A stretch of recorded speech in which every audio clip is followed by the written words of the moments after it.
Park in Washington, D.C., where Democrats and Republicans are competing against each other in the annual Congressional Baseball Game to raise money for charity.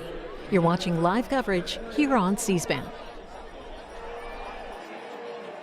Distinctly different game. In fact, a literal...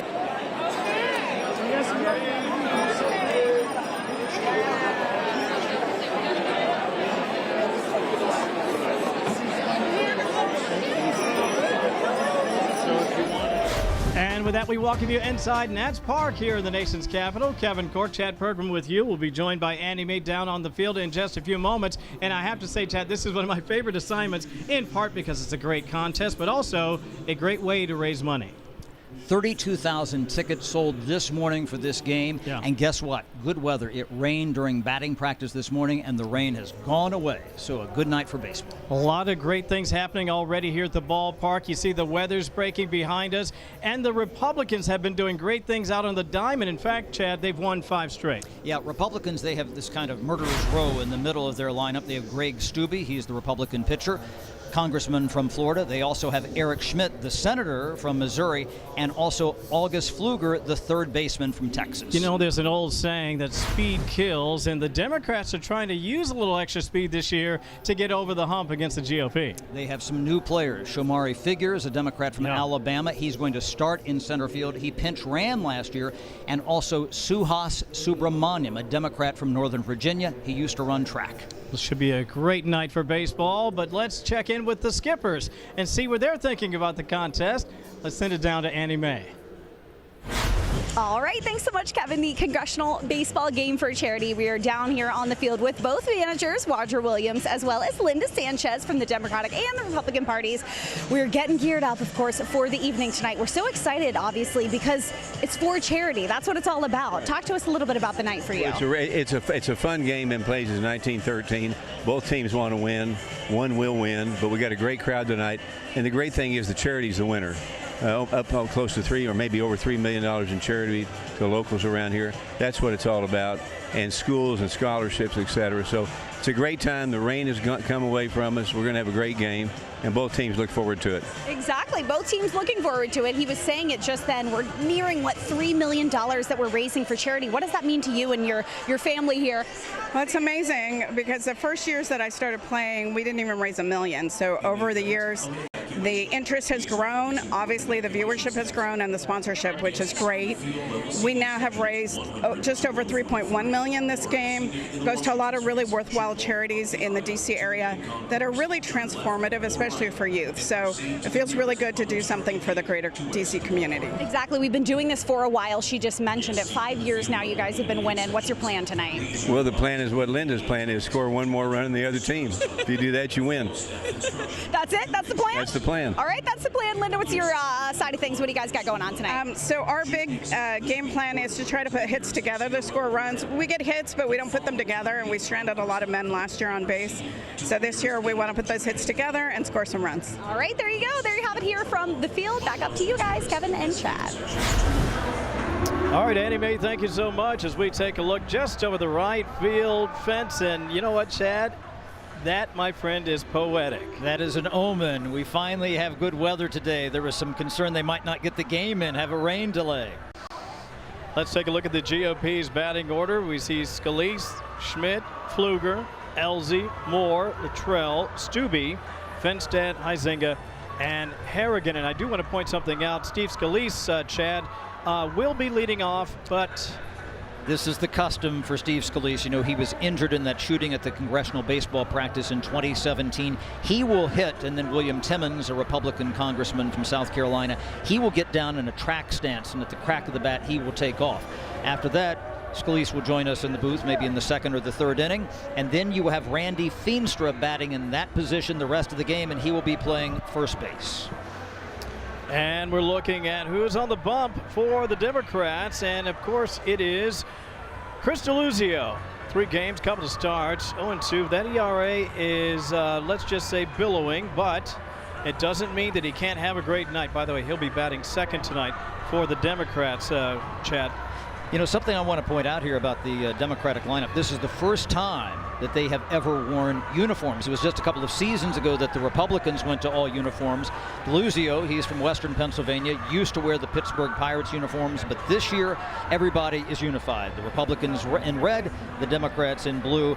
Some people might wear their own caps here and there. We might still see some of that, but now this looks like a normal baseball game. But you know what? There are some players with the same numbers. The Republicans have 10 players with the same numbers, and the Democrats have 4. So they always say you need a scorecard to keep track of the players. Not here. This is why we have good spotting help. Thank you, Wayne, for that. GOP, 47 wins, 42 losses, and 1 tie. They've won 5 straight, outscoring the Democrats 83-31. First pitch just on the corner there for a called strike. I should note here that Steve Scalise, he was actually injured a couple of weeks ago. He had a broken foot, and he told me that in a scrimmage he still went 4 for 5. A little bit of a Eric Gregg strike zone on that first pitch, perhaps. The second pitch is a ball, 1-1. Robert Fobian is our home plate umpire here. This is his first game working. We also have Jerry Park, who worked the plate last year. He's at first base. At second base, Craig Alden in his 31st congressional game.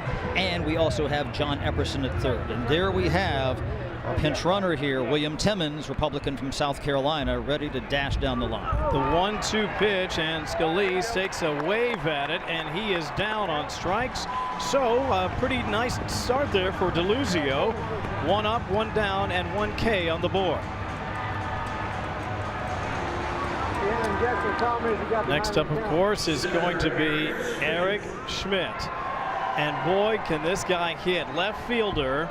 And of course, we will watch what he does. But as it turns out, that one kind of waves wide. We've got some stars both on the diamond there, Chad, and even with us here in the booth. Absolutely. We have the Speaker of the House, Mike Johnson. Welcome back to the booth here. You know, Republicans are on a big winning streak here. That's exceptional. They are. 5 games in a row. Yeah. That's right. We're going to do that again. And on the 250th anniversary of the greatest nation in the history of the world, America's game, they're in the red and blue. What could be better? As you said, the weather's phenomenal. It rained this morning. We were a little concerned, but this is perfect. Uh-oh, hit him there. I don't know if that was chin music or back of the neck music, really. You know, they say it's a charity game, but it's still baseball. Believe me, the guys they're still competitive out there, Speaker. They are very competitive, and as you guys know, famously, the Republicans start at 5:45 a.m. practice. They do it for months in advance of the game to prep for tonight. I should point this out that, of course, the speakers from the great state of Louisiana. You know, can I just say there are some amazing. You know, Chad and I were talking in the pregame. You want to talk about a great state when it comes to baseball. The Bayou State is par excellence. It is. And, of course, I'm an LSU alum, as is Steve Scalise, a few others down there.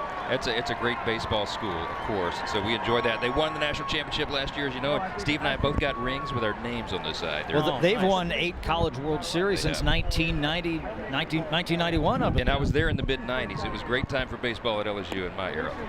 So Schmitt is aboard. And that one is in there for a called strike. So 1 down, 1 on. And of course, we're looking at August Pfluger, who is absolute dynamo out there at the hot corner. That one's wide, and so the runner will advance to second and collect himself right there. Now, something I want to point out in the rules here is that they allow runners to lead off. They aren't allowing stealing. That was the case a couple of years ago. They have changed that, but on a wild pitch or a pass ball, certainly something that goes all the way to the backstop, you can advance, and that's what we saw there on that wild pitch. That's right. 11th district out of the great state of Texas. Here comes the 1-1 offering here. 1 on, 1 out. That one, there you go. Got a little distance, should be easily collected, and it is, but the runner is tagging. Here comes the throw to the infield, and easy at third base. Well done by Eric Schmitt. I should note that that was Shomari Figures, the Democratic center fielder, getting his first time in the field here. He played last year as a pinch runner, and he seemed to judge that just about perfectly. You know, sometimes it's all about placement, and I'm glad that he got a hold of that one because sometimes it can be tricky. If you don't play a lot in the outfield, I have to say, as somebody who's chased a few balls out there, you can misjudge it just like that and end up in real trouble. Testing Figure's arm there. He comes from Mobile, Alabama. 5 Hall of Famers from Mobile. Hank Aaron, Billy Williams, Willie McCovey, Ozzie Smith, and the great Satchel Paige. Talk about amazing talent, including the Wizard there. So the runner at third. Here comes the 1-0 offering. That one high and inside, 2-0. Elzey's actually got a pretty decent stick here, Chad. Yeah, absolutely. You know, Jake Elzey, you know, he played center field last year for the Republicans because Blake Moore was injured. He wound up playing right field last year. Oh, there we go. And just like we called it, he'll rope down the third base line. That's going to plate one. He's aboard. And just like that, it is 1-0. The GOP out in front. You know, Jake Elzey coming into this game, he was 6 for 17, 353 batting average, and 6 RBI. Make that 7 now in his congressional He's career. also a retired Top Gun pilot. You may know that. Yes, I did. Well, there was a crazy rundown in a game a couple of years ago, and he was playing right field and finally tagged somebody out in the infield because they threw the ball around the diamond so much there. That's right. He's a competitor. Chad talked about a murderer's row here in the middle of the lineup for the Republicans. Now it's Blake Moore out of center field. And again, it's difficult to get the ball past a guy like that who is not only sure-handed out in the field, but boy, he can really give a little distance there if he gets a hold of one. Looks like he got beneath that one. That's in foul territory and collected for another out. That's going to be it for the top of the first. 1-0, 1 run, 1 hit. Quick break. Thank you to the speaker.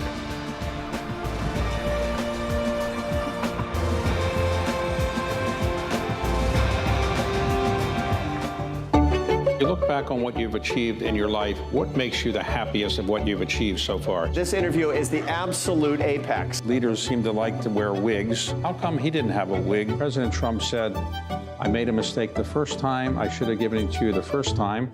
That isn't what he said. Your first book was called A Time to Kill. Right. How many publishers turned that down? Well, all of them. It's very rare to see Donald Trump laugh. He doesn't like to smile in photos. He has what they call the stare. Howard the stare.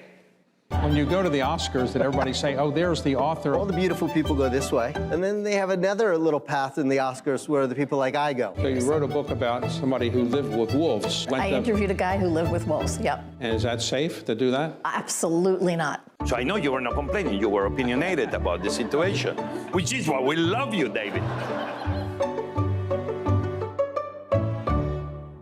In a divided media world, one place brings Americans together. According to a new Magid research report, nearly 90 million Americans turn to C-SPAN, and they're almost perfectly balanced. 28% conservative, 27% liberal or progressive, 41% moderate.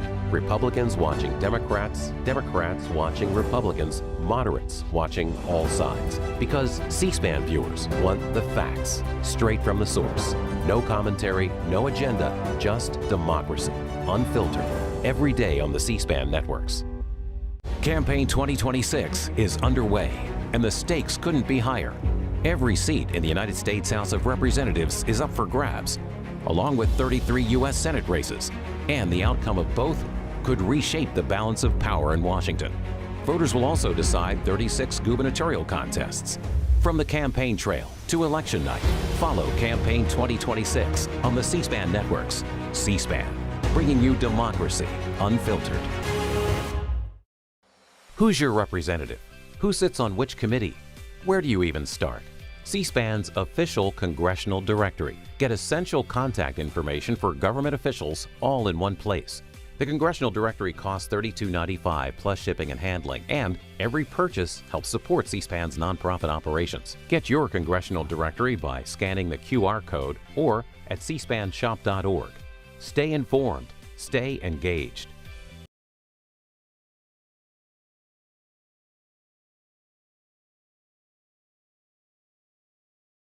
Customer there facing. Here comes Stubbe, 6 starts. Look at that record.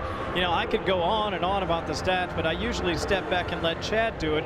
He's our historian, and Chad, you don't have to say much except the guy's good. Yeah, you know, I talked to Roger Williams, and he said simply, you just got to get the ball over the plate, and that's the difference here. There's a reason why that the Republicans got a run there, that wild pitch. Stubbe can get over the plate, play good defense, control everybody. They're in pretty good shape. Check out the socks. This guy is just amazing. He's really, yeah. Gotta love the socks. Kind of all-American there. You know, if they sell those, I have a feeling they'd sell out tonight. I wish they'd bring back the stirrup socks from the George Hendrick style from the 1980s. I remember well. That one just a little bit low in that initial offering by Stubby Ruiz, exercising a bit of patience. Let me ask the speaker. We obviously love to watch the game and to talk politics, but I guess, Chad, you and I were talking. He's actually had a chance to make his way over to the White House. Yes, this morning I know you were talking some policy with the president, but there was a little bit of baseball after that tied to the Congressional Baseball Game. There was a lot going on today, as you know, internationally and domestically. We talked about all the hard stuff and then the fun stuff, and they brought in a baseball bat commemorative to give the president, Stubby, and our skipper Roger Williams, and some others that were there, some of the players. Good time with the president. I was told they gave them the ball from the final out of the game last night. That's right. And of course, the president visited the game in the year that Stubby hit the famous home run. The president was down there right when that happened. Yeah. And he likes to talk about that all the time. Yeah, and the last president that we had was President Biden. That was back in 2021 who came. A lot of times they come to kind of whip, and get business done. Barack Obama did that. It's a great opportunity for that. The president's got a lot going on, obviously, today. This is a big day, and so he probably doesn't make an appearance here tonight. But he's here in spirit, I can tell you that. Sharply hit ball there by Ruiz, just a bit foul. If I might ask you, though, Mr. Speaker, I've been watching this city. I've been here an awful long time, and it is delightful to see all the nice improvements, all the little things that are just making it. Look, a night like this is terrific. People get a chance and feel like they're part of the community. Great weather, great charity, but the little things that are happening all around town, it's changing the way people feel. That's right. The city is becoming safer and more beautiful. You have a president who has made that a priority, and fountains that haven't worked for decades are now working again. Look at that. That one's going to drop in there, and that's it out. Blake Moore with the play there. As I said earlier, he was the high school Heisman Trophy winner. Very good athlete there. He was unable to play last year because he injured his shoulder in the Congressional soccer game. But he pinch ran back in the center field today, patrolling the not-so-friendly confines here of Nats Park. A little bit of a bigger outfield here. That's one of the things that is so interesting about watching a game like this. People think, oh, I play softball on the weekends, or I played college. This is a Major League Baseball park, and we're talking about covering a whole bunch of real estate out there, and so Chad had to get on his horses to get there. And by the way, sometimes when you're the center fielder, you make the calls, right? You determine who gets to back off, and especially when the ball's going to drop in like that. And speaking of a Major League Park, we're up here in the booth, and we can see the crowds. I mean, standing room only out there. They're making their way in. Over 30,000 people will be here tonight. A sellout, as you said. A great time, and a great time, as you mentioned earlier, to be in D.C., to experience the nation's capital and all of its beauty on the 250th anniversary. We just love that. We were talking about baseball in Louisiana and LSU. Albert Bell from Shreveport, five-time All-Star, 381 career home runs here. Also, Will Clark from New Orleans, six-time All-Star, and Ron Guidry, Louisiana Lightning, pitched for the Yankees. That's right. We do baseball and football pretty well in Louisiana, I'll say. Especially if you're throwing around the last name Guidry. If you have any family in Louisiana, you know a Guidry. I can guarantee you that. That's hometown man right there. That's right. I tell you what, there's only two perks to being Speaker of the House. One is our beautiful balcony, which is the best photo op in Washington. And the second is sports memorabilia. So every time our alma mater wins the national championship, Steve Scalise and I get some memorabilia for that. We get a bat or a ring or a signed helmet. You have a signed helmet from Joe Burrow. Joe Burrow, that's right. That's Bengals quarterback. That's right. Sitting there in my office. And I got a big spell jersey Burrow a little frame. bit differently in Louisiana, right? E-A-U-X. That's right. There you go. You guys got to figure out, though, Mr. Speaker, you got to solve that Big Ten dominance right now. The SEC used to rule college football. Come on, just saying. Come on. SEC will be back. There really isn't. There really isn't any other conference. Okay. There you go. Debate about NILs, which I know you and I've done talked about that and stories for. Well, Scalise and I, speaking of Scalise, we've been working on that, and we had the SCORE Act, and now there's a difference between the House and Senate on their preferences, but we got to work it out. It's a very important thing for college athletics.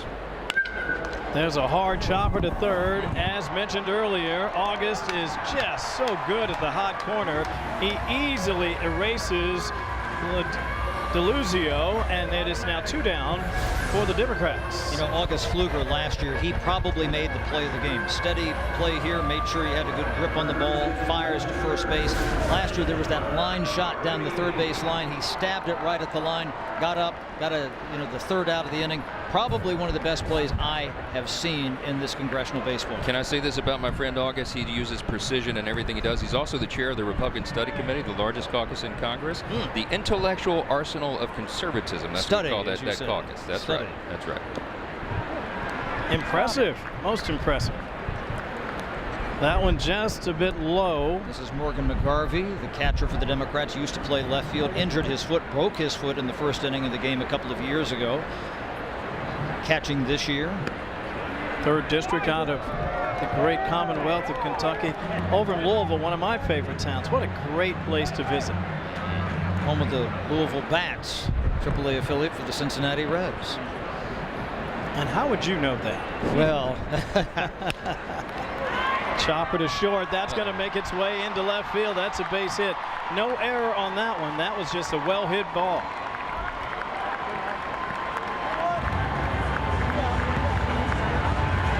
You mentioned that great stab by August Pfluger last year. Let's take a look at it. A robbery right there down the line. Stab, dive, done at third base. Look at the emotion. And that was Morgan McGarvey sliding into third base, who just legged out the hit here. I should note something else. A little bit of a defensive change this year for the Republicans on that ground ball with eyes that got through. Bill Huizenga from Michigan, he was playing short last year. Now we have Brad Finstead, who played second last year. They flipped him. He was the shortstop that hit by McGarvey that just got under the glove of Finstead. And now we have a runner in here. I believe that is Greg Kazar, Democrat of Texas. A couple of years ago was the fastest man in Congress. Again, no stealing in the Congressional Baseball Game. That one low. Aguilar, another great player, representing the 33rd out in San Bernardino. He's kind of the Swiss Army knife for the Democrats here. He can pitch, he can catch, he can play the infield. Came in relief last year, threw about 30 pitches. That offering right over the middle, 1-1. He's also number 3 in leadership in the Democrat caucus. So yes. He's a busy guy. Absolutely. And Pete Aguilar, 10 games, 7 for 24 with a .292 batting average here, 5 RBI and 2 stolen bases. And there's a rope stabbed right there at short. Very nicely collected as we take a break. Brad Finstead with the move. Absolutely. Quick break. Thanks to the speaker for joining us. 1-0 Great to be with you.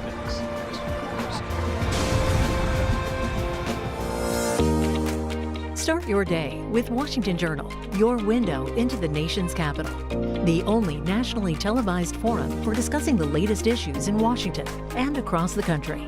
It gives the people an opportunity to speak for themselves on the issues that they actually care about. This is a great forum, and you get to talk to real Americans, and look forward to the callers. I've always enjoyed doing the program. And I'd be remiss, this is my first time ever on C-SPAN, if I didn't say that I think, and all you callers, our country would be a better place if every American just watched 1 hour a week.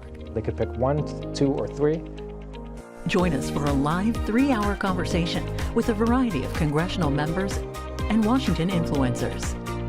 You can watch Washington Journal live every morning at 7 a.m. Eastern on C-SPAN, C-SPAN Now, or online at cspan.org. Campaign 2026 is underway, and the stakes couldn't be higher. Every seat in the United States House of Representatives is up for grabs, along with 33 U.S. Senate races, and the outcome of both could reshape the balance of power in Washington. Voters will also decide 36 gubernatorial contests. From the campaign trail to election night, follow Campaign 2026 on the C-SPAN networks. C-SPAN, bringing you democracy unfiltered. Who's your representative? Who sits on which committee? Where do you even start? C-SPAN's official congressional directory. Get essential contact information for government officials all in one place. The Congressional Directory costs $32.95 plus shipping and handling, and every purchase helps support C-SPAN's nonprofit operations. Get your Congressional Directory by scanning the QR code or at cspanshop.org. Stay informed. Stay engaged. C-SPAN, bringing you democracy unfiltered.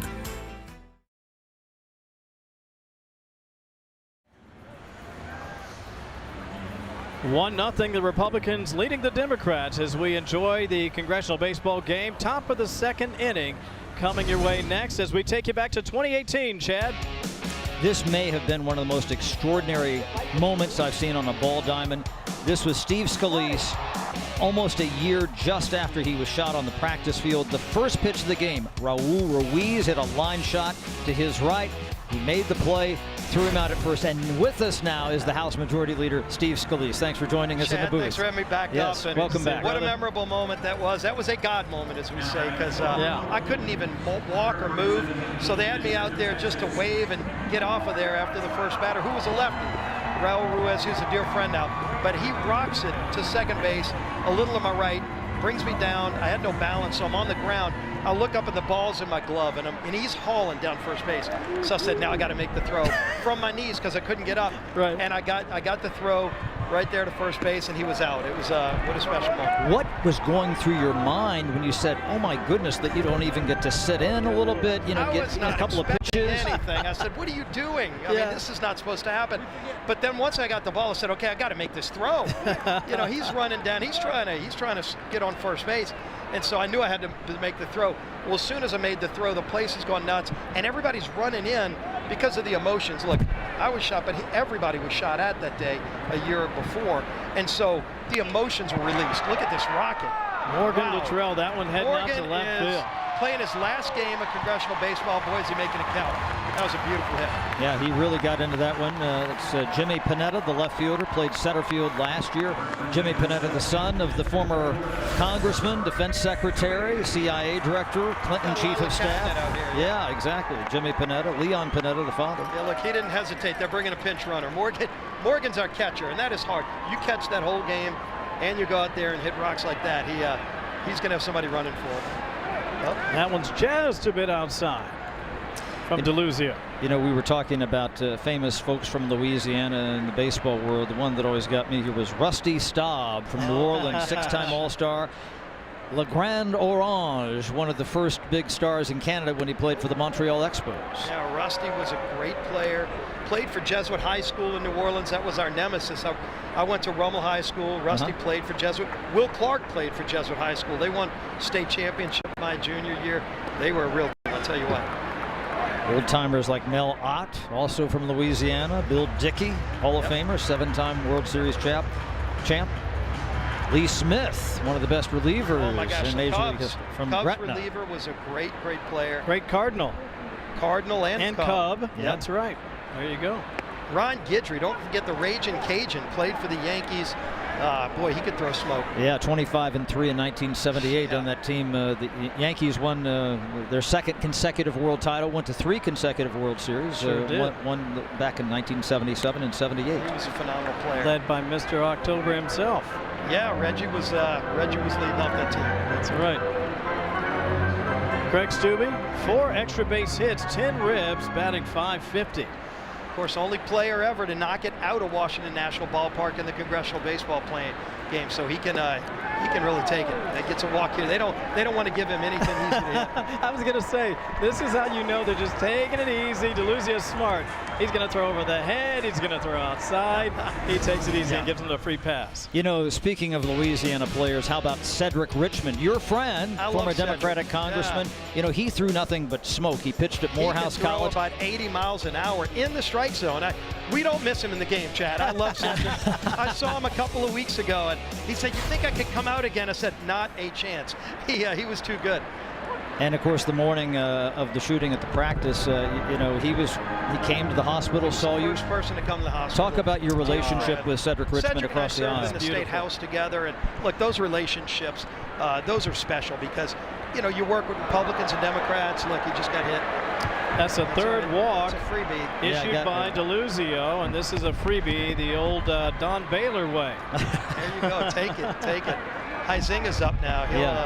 He'll take care of business. Brad Finstead there, you know, he's kind of the unsung hitter in terms of some of his hits last year. You know, he had 3 RBI in the game last season. Yeah, you know, Finstead, he not only played high school ball, he was drafted by the Pittsburgh Pirates. So he had an injury along the way, played in the minor leagues, but he could play. Look at that hit by Huizinga. Very nicely done. Look at that, it's an error. Wide. We got a run score right here. Another run scores. Good Rich call. McCormick pinch running. He's coming home. Will there be another throw at the plate? No, they're not going to even throw. There we go. 2 runs scored already. It's 3-1. So a ball that didn't even leave the infield. You know, Pete Aguilar tried to make the play, threw it past Ruiz at second base, fired it into right field. The Republicans are up 3-0. Errors in this game will kill you, Chad. That's one thing you got to watch in this game is walks and errors, because those will always come back to bite you. Aguilar makes a nice stop there. You know, sometimes they say the best throw to make is the one that you don't. Just hold the ball, and that's what happened there when that ball, you know, got into right field. Now, I don't know if you're keeping score at home, but I'm going to throw a couple of errors on that particular play. Yes. Yeah, at least one, if not 2. All right, Pat Harrigan, this guy, he's about 6'8". He looks like Wemby out there on the baseball diamond. Great guy. Great military service, too. You know, Pat Harrigan last year, you know, he pitched he can throw the last inning, but he told me that he tore his labrum. He thought there was a pitch in the last inning, the 7th inning. We only play 7 innings in this game. He fired it about 10 feet over the catcher into the backstop, and he says he thought he tore his labrum. So he is only DHing tonight for the Republicans. He will not pitch or play in the field. You know, this is a 1-game season, Chad. You got to play with pain. Yeah. I'm going to go have a talk with Pat. He's a tough guy, man. There you go. He's a gamer, though. If we needed him, he would throw. But we got some great pitchers. Of course, Stubbe, August Pfluger comes in. Finstad can throw, too. Yeah, I was told that they would probably go to him or Schmitt after Pfluger. Schmidt's an athlete. He can knock it out of this park if you don't watch. Well, DeLuzio wants to be careful here, guys. In this inning alone, we have a walk, a hit by pitch, and, of course, a couple of errors. And now he's got Harrigan up there, 2-2, 3-2 now. You don't want to get the game to get away from you. That's exactly right. And we talk about some of the pinch runners. We have a pinch runner in right now, Juan Ciscomani. He is a Republican from Arizona. Kid. Great guy. And some of these guys wearing the different numbers. So Gary Palmer, Republican of Alabama, he is wearing number 6, but Ciscomani, you might notice on his jersey, he's wearing 06 because that's the district, and you list it with the his district. And by the way, that's the same number of kids he has. He has 6 kids. Juan's a great family man, and a lot of his family is here tonight. A lot of those kids. That's why you hear such a loud cheering section. There are actually 3 6s. You also have Marionette Miller-Meeks, who's the a nurse and is the team doctor here. 2 06s and 3 6s. This is why it's hard to. She won her first race by 6 votes out of over 400,000. So we named her Six Pack. So that's where 6 comes from with Marionette Miller-Meeks. Look at that ball's well hit to right field, and that's a long out, and the runners are chased back. Boy, that was a huge play, because if that ball gets away, you're right. Absolutely. That was Johnny Olszewski from Baltimore making the play in right field there. Gets it back into the infield. And Feenstra, the left-hander, this will be his last Congressional Baseball Game. He's in the batting order where you were hitting, playing first base. He was running for governor, lost the primary last week. You know, and he's our starting first baseman. So that tells you, Chad, there is now an opening at first baseman, and there is a candidate for Congress who's a 5-time Gold Glove winner in the major leagues at first base. I'm just saying. Who could that be? Yeah, Mark Teixeira, Republican running for Congress. Field. He can't play. We check the rules. They won't let him play. But he's going to be trying out next year. He asked when tryouts start. Holy moly. You know, we talked about some of the other people who have played in this game who had been in the majors. We had Jim Bunning, of course. Hall of Famer. Hall of Famer, only player to throw no-hitters. And, well, I think there were 5 who played fired no-hitters in both leagues. Vinegar Ben Mizell. Mark Teixeira, 3-time All-Star next year. And World Series champ with the Yankees. Won with the Yankees. Career WAR of 50.4. Should he be in the Hall of Fame, gentlemen? I think he should. If you look at his gets homers, my vote. Absolutely. Gold Gloves, he had a $180 million contract with the Yankees. He was already a star with the Texas Rangers. Well, you look at his Hall of Fame comparables, though. He's next to Edwin Encarnacion. Gil Hodges, who is in the Hall of Fame, mostly because he managed the Miracle Mets in '69. And then you also have Jose Canseco. So conventional wisdom would say, Hall of the Very Good, maybe? Hall of Fame. Got a case to make. Darrell Evans is another guy. He's one of our coaches. He can't be here tonight, but Darrell's a guy who's got over 400 home runs, used to hit in front of Hank Aaron, was on base when Hank Aaron broke wow. With the Braves. Another walk. Look at this. I think that's 3 walks and a hit by, that's like 4 walks this inning, guys. Here's Tex in action, 3-time All-Star, won 5 Gold Glove A 5 Gold Glove winner. I mean, that's impressive by itself. That guy's going to be a voting member of Congress next year. And he's going to be trying out for the baseball team for Do you think they'll just walk in and not pitch to him? I told Mark, I said, look, they're going to try to walk you, but they're just not that good. The ball's going to probably skip and come into the strike zone. You can hit it out of the park. But, you know, some of these guys come up from the minors. You know, you never know if they can get up here and hit congressional pitching. It's a little bit different, right? It's not the 198-mile-an-hour stuff you saw in the big leagues. It's about 50 miles an hour with junk. But I think he's going to be able to figure out what to do. Big at bat right here. Pfluger looks at that one and another called strike. And just like that, DeLuzio is in pretty decent shape here. He's got some pitches to play with. 2 outs and 0-2 with the sacks jacked. Pivotal moment in the game. I know it's early, but this is you know, some of these big innings that the Democrats gave up last year. Bases loaded. If DeLuzio is able to get out of this, the Democrats might have a chance. And he struck him out. How big was that? Chris DeLuzio standing strong, gets out of a jam. Thank you as always. Well, thank you for having me. Good seeing you guys. 3-0. Thank you for carrying the games.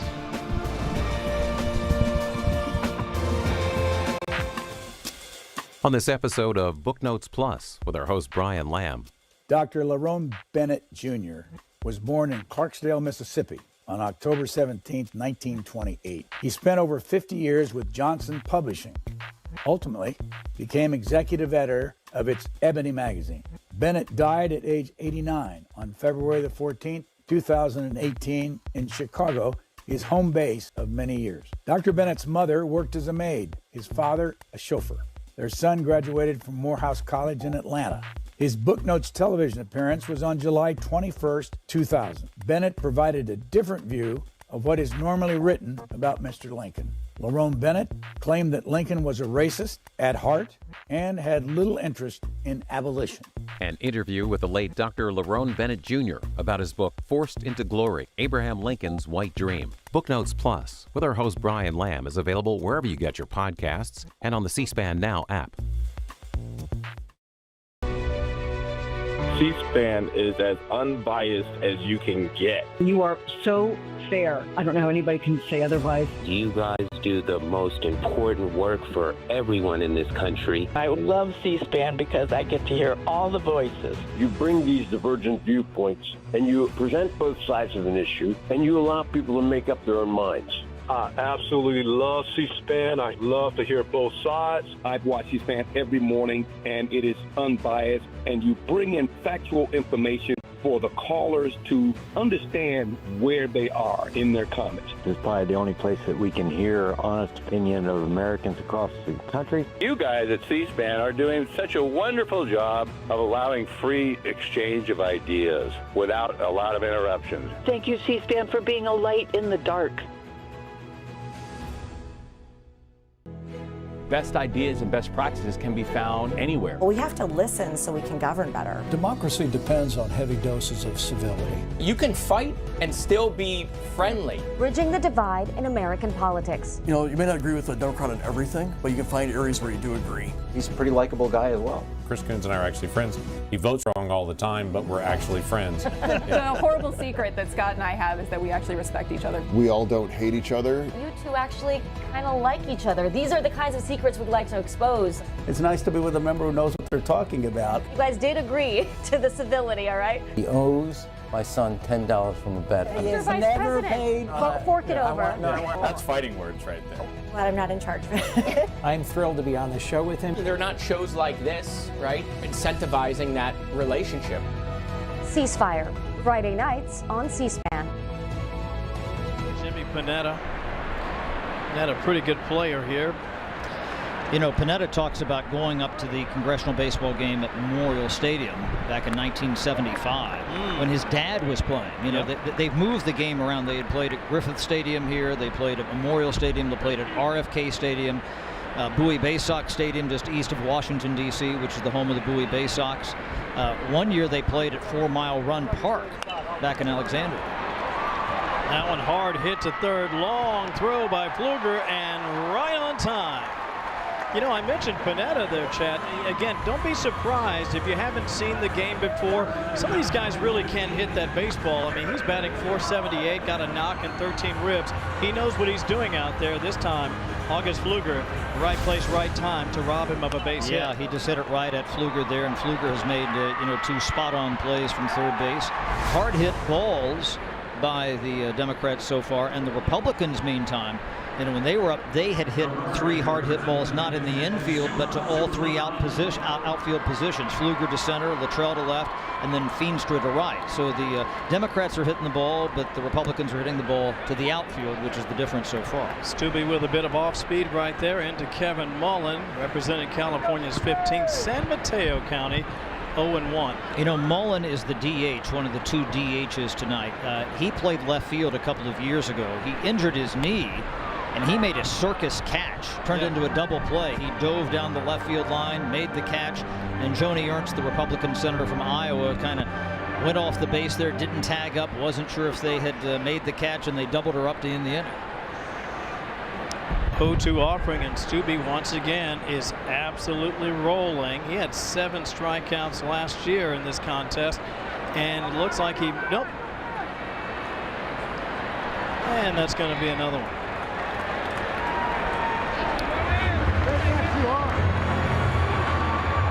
And a reminder, everybody, the biggest World Cup ever is here. The U.S. men's national team kicking off their World Cup dream Friday night in Los Angeles. Coverage begins at 6 p.m. Eastern with the match at 9 only on Fox. This is Dave Min, freshman Democrat, played in his first game last year, 1 for 1. And, they don't have walk-up songs in the Congressional Baseball Game. But last year, you know what he told me? He said if they had a walk-up song, you know what it would be? What? It's Raining Men. M-I-N. Got it. Well done. What would be yours? I'd probably pick something from AC/DC. Nice. Or I might do Sirius from Alan Parsons. The old Michael Jordan Chicago Bulls song. Yeah, Or something maybe from ELO, the instrumental part of Fire on High. I'm liking where you're going with your musical taste there, my friend. And that should be an easy 6-3, and that's the putout. By the way, I would go with Metallica, Sandman. 3-0 is our score as we wrap up action here in the second. Back with the third after this.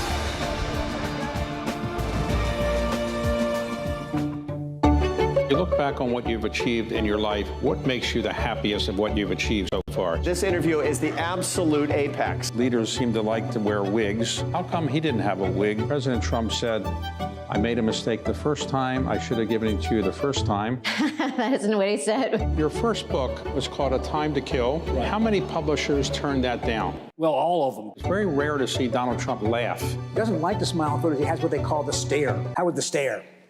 When you go to the Oscars, did everybody say, oh, there's the author? All the beautiful people go this way. And then they have another little path in the Oscars where the people like I go. So you wrote a book about somebody who lived with wolves. I interviewed a guy who lived with wolves, yep. And is that safe to do that? Absolutely not. So I know you were not complaining. You were opinionated about the situation, which is why we love you, David. In a divided media world, one place brings Americans together. According to a new Magid research report, nearly 90 million Americans turn to C-SPAN, and they're almost perfectly balanced. 28% conservative, 27% liberal or progressive, 41% moderate. Republicans watching Democrats, Democrats watching Republicans, moderates watching all sides. Because C-SPAN viewers want the facts, straight from the source. No commentary, no agenda, just democracy, unfiltered, every day on the C-SPAN networks. Campaign 2026 is underway, and the stakes couldn't be higher. Every seat in the United States House of Representatives is up for grabs, along with 33 U.S. Senate races, and the outcome of both could reshape the balance of power in Washington. Voters will also decide 36 gubernatorial contests. From the campaign trail to election night, follow Campaign 2026 on the C-SPAN networks. C-SPAN, bringing you democracy unfiltered. Who's your representative? Who sits on which committee? Where do you even start? C-SPAN's official congressional directory. Get essential contact information for government officials all in one place. The Congressional Directory costs $32.95 plus shipping and handling, and every purchase helps support C-SPAN's nonprofit operations. Get your Congressional Directory by scanning the QR code or at cspanshop.org. Stay informed. Stay engaged. Ultimately, he would top 7:14, which at the time was the mark held by the Babe, and hit 7:15. I'll never forget that day. Off of Al Downing, Tom House, the bullpen, the relief pitcher for the Atlanta Braves, caught it in the bullpen. Uh-oh, look who we have there. He looks familiar. Yes, sitting next to Nanette Berrigan, Democratic representative from Southern California, the Speaker, the House Minority Leader, Hakeem Jeffries. He's going to come join us here in an inning or two. Did you notice what he was wearing? Oh, yes. Yes, well, you know, I teased him a couple of days ago. He was absolutely convinced that the Knicks were going to win. Knicks in 6, he said. And I said, how about the Congressional Baseball Game? And he says, Chad, he said, why'd you have to go ruin a bad conversation about the New York Knicks? Oh, that's so great. You know, as you know, I lived in New York, and I'm so thrilled for the city because it has been a long time in coming. I'm not saying they're going to win, but I'm saying this. The fact that they're in this position has been terrific for denizens of Gotham. Absolutely. You know, quite a title drought in the Big Apple. 68 for the New York Jets, 73 for the Knicks, with Bill Bradley and Walt Frazier, Jerry Lucas from Middletown, Ohio, the 86 Mets. New York Rangers in 94, the Yankees, who Jeffries pulls for in 09, and then, of course, the Giants in 2011. Giants won a Super Bowl on my birthday one year. And by the way, let's not forget the good Dr. J, the New York Nets, back in the ABA days. But they played at the Nassau Coliseum on the island. That's right. Also played for the Virginia Squires in the ABA. Yes, he did. Speaking of the island, you ever make your way over to Uniondale? Check out Denny Potvin and the boys back in the day. I never got to go to that arena. You know, of course, they played there. Yeah. They closed it. They played at the Barclays Center in Brooklyn. Went back. Now they're, of course, at the new building. I saw a game, actually, when they played at Barclays Center. I saw one of the first basketball games there with the Nets and the Clippers. Good for you. That's a good place for a ball game. Not cheap to get food, though, I can tell you that. And really built for a concert. Oh, yeah. I saw Iron Maiden. No, you didn't. Up the irons. Love it. Blake Moore, 0 for 1. Chopper, that one to short. Should be easy on a double play ball. Double play. Exactly right. 6-3 and 2 wiped off the board. Pete Aguilar turned that. He didn't even go to Ruiz. Guns down Blake Moore again. A good runner there. How good is that Aguilar? That was pretty good. I mean, if you look at the, you know, he made the error that led to the runs last time, but he really got him that time. Very smooth. So quickly, 2 away for the GOP here in the top of the third. DeLuzio, by the way, 52 pitches now. A little wayward in the top of the second, but here at the top of the third, he seems to be having his way. Luttrell, 0 for 1, flew out in the second inning. This will be Luttrell's last Congressional Baseball Game. He's been the backstop for a couple of years here. And, you know, he was a Navy SEAL. His brother Marcus authored Lone Survivor. And, you know, last year there was a pitch that kind of got away from him. And I told you that Jerry Park, the first base umpire, was umping at the plate. He turned around and bumped him in the head. And a wide strike zone equals another strikeout. It happens. Middle of the third, 3-0.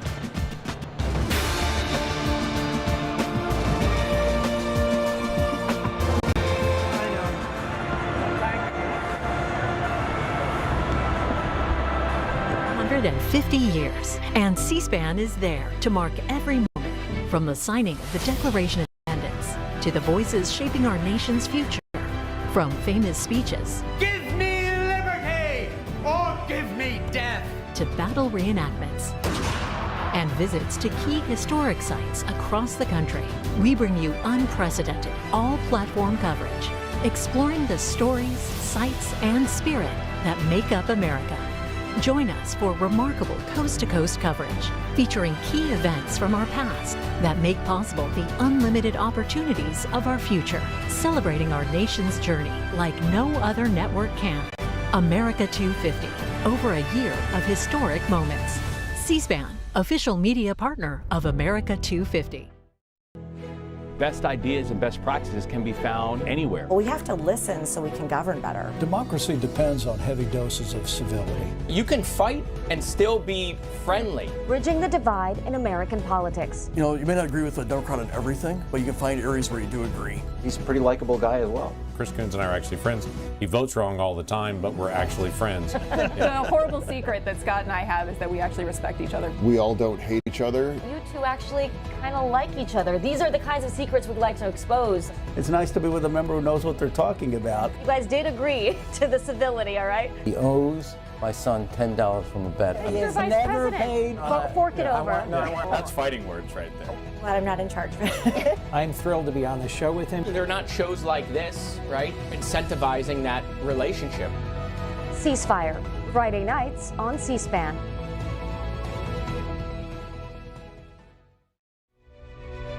C-SPAN is as unbiased as you can get. You are so fair. I don't know how anybody can say otherwise. You guys do the most important work for everyone in this country. I love C-SPAN because I get to hear all the voices. You bring these divergent viewpoints and you present both sides of an issue and you allow people to make up their own minds. I absolutely love C-SPAN. I love to hear both sides. I watch C-SPAN every morning, and it is unbiased, and you bring in factual information for the callers to understand where they are in their comments. This is probably the only place that we can hear honest opinion of Americans across the country. You guys at C-SPAN are doing such a wonderful job of allowing free exchange of ideas without a lot of interruptions. Thank you, C-SPAN, for being a light in the dark. Turns over Raul Ruiz, the second baseman for the Democrats from California. Can I just say, what a great crowd we have here tonight, Chad. I know this is for charity as we look at Olszewski there out of Maryland second. I'm just looking at the crowd. What a beautiful night for baseball. Great weather, a great event for obviously a great cause. You know, you couldn't pick it any better tonight. I mean, we've been here some nights where it's just really hotter than fire, and that's not the case today. You know, it was a little rainy. I was out this morning on Fox Business doing a live shot, also on C-SPAN, talked about the history of the ball game, and it rained. We had to kind of take cover in the dugouts for a little bit there, but this is really a prime June night. That one struck to left field, and what a dive! Whoa, what a great Eric play! Schmitt, amazing catch down the left field line. The Redbirds would be proud of a play like that. Look at the nose. Wow, and he roughed himself up here a little bit when he hit the warning track on the side there. Now I wonder if Marionette Miller Meeks, the team doctor, might have to come out and bandage him up a little bit. But he's doing it old school there, just wiping some dirt on it. He covered a lot of ground, got high on the horse there. And that was going to be a fair ball, I think, there, Kevin. Yeah, I think so, too. And then he caught that on the heel of the glove. Face plant. Redbirds would be proud of a play like that. Worth every last replay. Tremendous. Gold Glover right there in left field for the Redbirds. Stubbe comes right back with an offering high, but over the plate. You know, and of course Schmitt is mostly known for his hitting prowess. You know, a good defense and you know, keeping him off the bases. You know, they robbed him right there. That could have been a big way to start that inning. How tough is that guy? Yeah, he's still bleeding out there. You know, Johnny Olszewski, I talked to him before the game who hit that ball. I said, you know, you wore the collar in your debut last year, 0 for 3. He said, well, nobody really goes 0 for 3 in a second game. But he robbed him right there, Eric Schmitt. And he falls victim to another Stubbe strikeout. Tipped but caught by the catcher, and that means there are 2 down. Here's the catch again by Schmitt. Boy, look at him just really hustling to get over there. That's old style baseball right there. You know, it's funny. You know, somebody asked me earlier today who takes the game most seriously, and I said Eric Schmitt. He texted me from practice a couple of mornings ago to tell me that he had the highest OPS, on base plus slugging, in congressional history, 1.8, which, if you think about the top major leaguers, Babe Ruth, Ted Williams, and then Lou Gehrig, they're all well below that. But you know, Schmitt, he probably takes this game about as seriously as any player, certainly on the Republican side of the aisle. Looking every bit the part of the all-time great Cardinal left fielders. You think of Stan the Man Musial, Lou Brock. Lou Brock, a center fielder. Played a little left as well. There's a hard hit ball. That one's in there for a base hit. Once again, Ruiz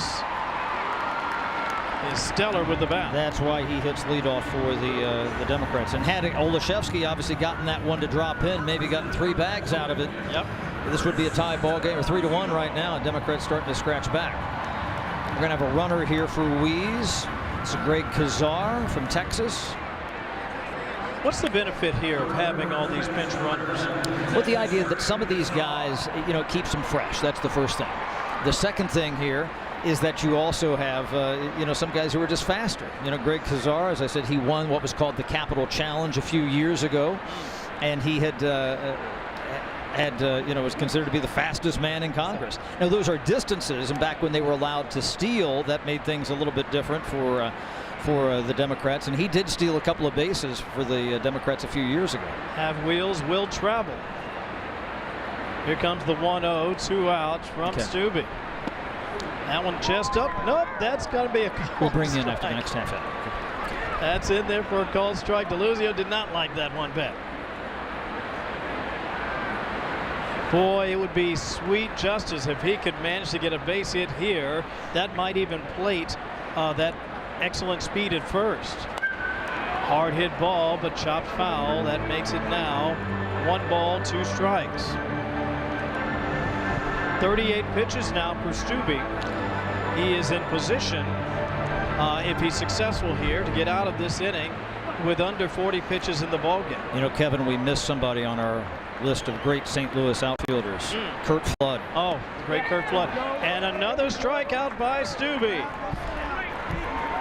What a play by Schmitt. And the GOP maintains a lead, 3-0.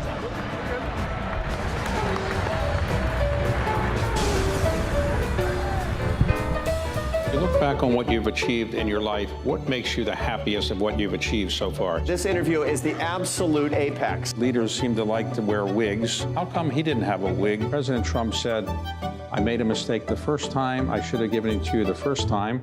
That isn't what he said. Your first book was called A Time to Kill. Right. How many publishers turned that down? Well, all of them. It's very rare to see Donald Trump laugh. He doesn't like to smile in photos. He has what they call the stare. How would the stare? When you go to the Oscars, did everybody say, oh, there's the author? All the beautiful people go this way. And then they have another little path in the Oscars where the people like I go. So you wrote a book about somebody who lived with wolves. I interviewed a guy who lived with wolves, yep. And is that safe to do that? Absolutely not. So I know you were not complaining. You were opinionated about the situation, which is why we love you, David. In a divided media world, one place brings Americans together. According to a new Magid research report, nearly 90 million Americans turn to C-SPAN, and they're almost perfectly balanced. 28% conservative, 27% liberal or progressive, 41% moderate. Republicans watching Democrats, Democrats watching Republicans, moderates watching all sides. Because C-SPAN viewers want the facts, straight from the source. No commentary, no agenda, just democracy, unfiltered, every day on the C-SPAN networks. Campaign 2026 is underway, and the stakes couldn't be higher. Every seat in the United States House of Representatives is up for grabs, along with 33 U.S. Senate races, and the outcome of both could reshape the balance of power in Washington. Voters will also decide 36 gubernatorial contests. From the campaign trail to election night, follow Campaign 2026 on the C-SPAN networks. C-SPAN, bringing you democracy unfiltered. Who's your representative? Who sits on which committee? Where do you even start? C-SPAN's official congressional directory. Get essential contact information for government officials all in one place. The Congressional Directory costs $32.95 plus shipping and handling, and every purchase helps support C-SPAN's nonprofit operations. Get your Congressional Directory by scanning the QR code or at cspanshop.org. Stay informed. Stay engaged. It's both the Congressional Baseball Game for charity, which is an amazing thing, great tradition. Yeah. But it's also Game 4 of the NBA Finals, so I got to represent for the hometown New York Knicks. Now you said Knicks in 6.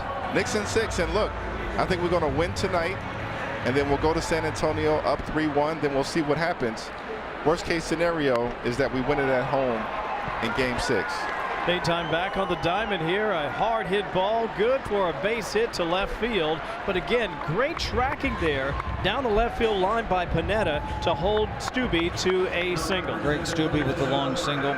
You know, if the Knicks win, I have a question for you. That great 1973 team, the last time they won with Walt Frazier and Dave DeBusschere and others here. Bill Bradley on that team went to the United States Senate.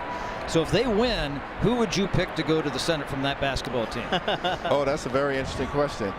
You know, listen, I actually think that Karl Anthony Towns nice.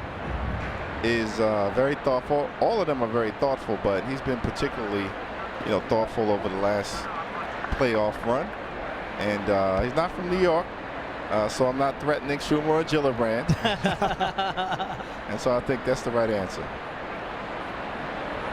Man aboard. I will say that Jimmy has been tracking the ball incredibly well, and Shamari figures in center field. We're seeing some good defense played. Yeah. We just haven't been able to get to Stubbe yet. Yeah, that was interesting to have him back in center field. Figures only pinch ran last year, and he made a good catch earlier in the first inning. We talked about the baseball prowess out of Mobile, Satchel Paige. And of course, you and I have talked a lot before about Jackie Robinson and the picture you have hanging in your office of him stealing home plate during the World Series for the Brooklyn Dodgers. Jackie Robinson, and of course, you know, Willie Mays is from Alabama. Yep. And from Birmingham, I believe, which is represented by Terry Sewell, who's also here. When you were growing up, obviously New York has been a baseball town. The Yankees have been so successful. But I have to say, and I lived in New York, as you know, there's something special about the Knicks. It just kind of cuts. It doesn't matter if you're on Long Island, if you're over in New Jersey over the bridge. There's just something special about that. Yeah, there's no doubt about it. And if you think about it, basketball is the city game. That's what it's known as. Exactly. And so the Knicks are the city team. And even though the Nets, you know, now play in Brooklyn, before that they were in New Jersey, and then before that they were in the Nassau Coliseum with Dr. J. That's right. We talked about him earlier playing. That's right. Of course, over, and I think they may have been in the ABA. That's right. They beat the Nuggets for the ABA championship. They had the multicolored basketball in those days. That's right. The NBA should bring that back, by the way. I agree. Base hit up the middle. This could drive home another run. And it will make it 4-0 GOP as another hard hit ball equals production on the base pass. You know, Marlon Stutzman, you know, he got the hit here. You know, he's played in 7 games, 2 for 15, only a 133 batting average. But coming into the game, he had 5 RBI. He had a 2 RBI double in the game last night. Now he's up to 6. He's one of those little guys that they don't think about much in their lineup. Used to pitch a little bit. And that ball that he hit up the middle just out of the reach of the pitcher DeLuzio there. And here comes Linda Sanchez out of the dugout, coming over to talk to Morgan McGarvey.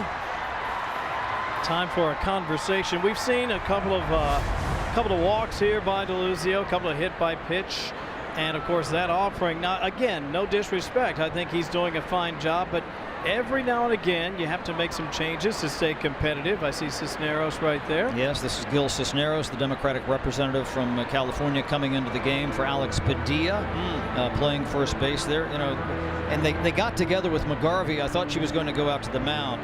Using parliamentary terms here tonight. In this game, you know what they call a mound visit? What's that? A conference committee. A conference committee. That's about right. And if there's a rhubarb with the umpire, that's appealing the ruling of the chair.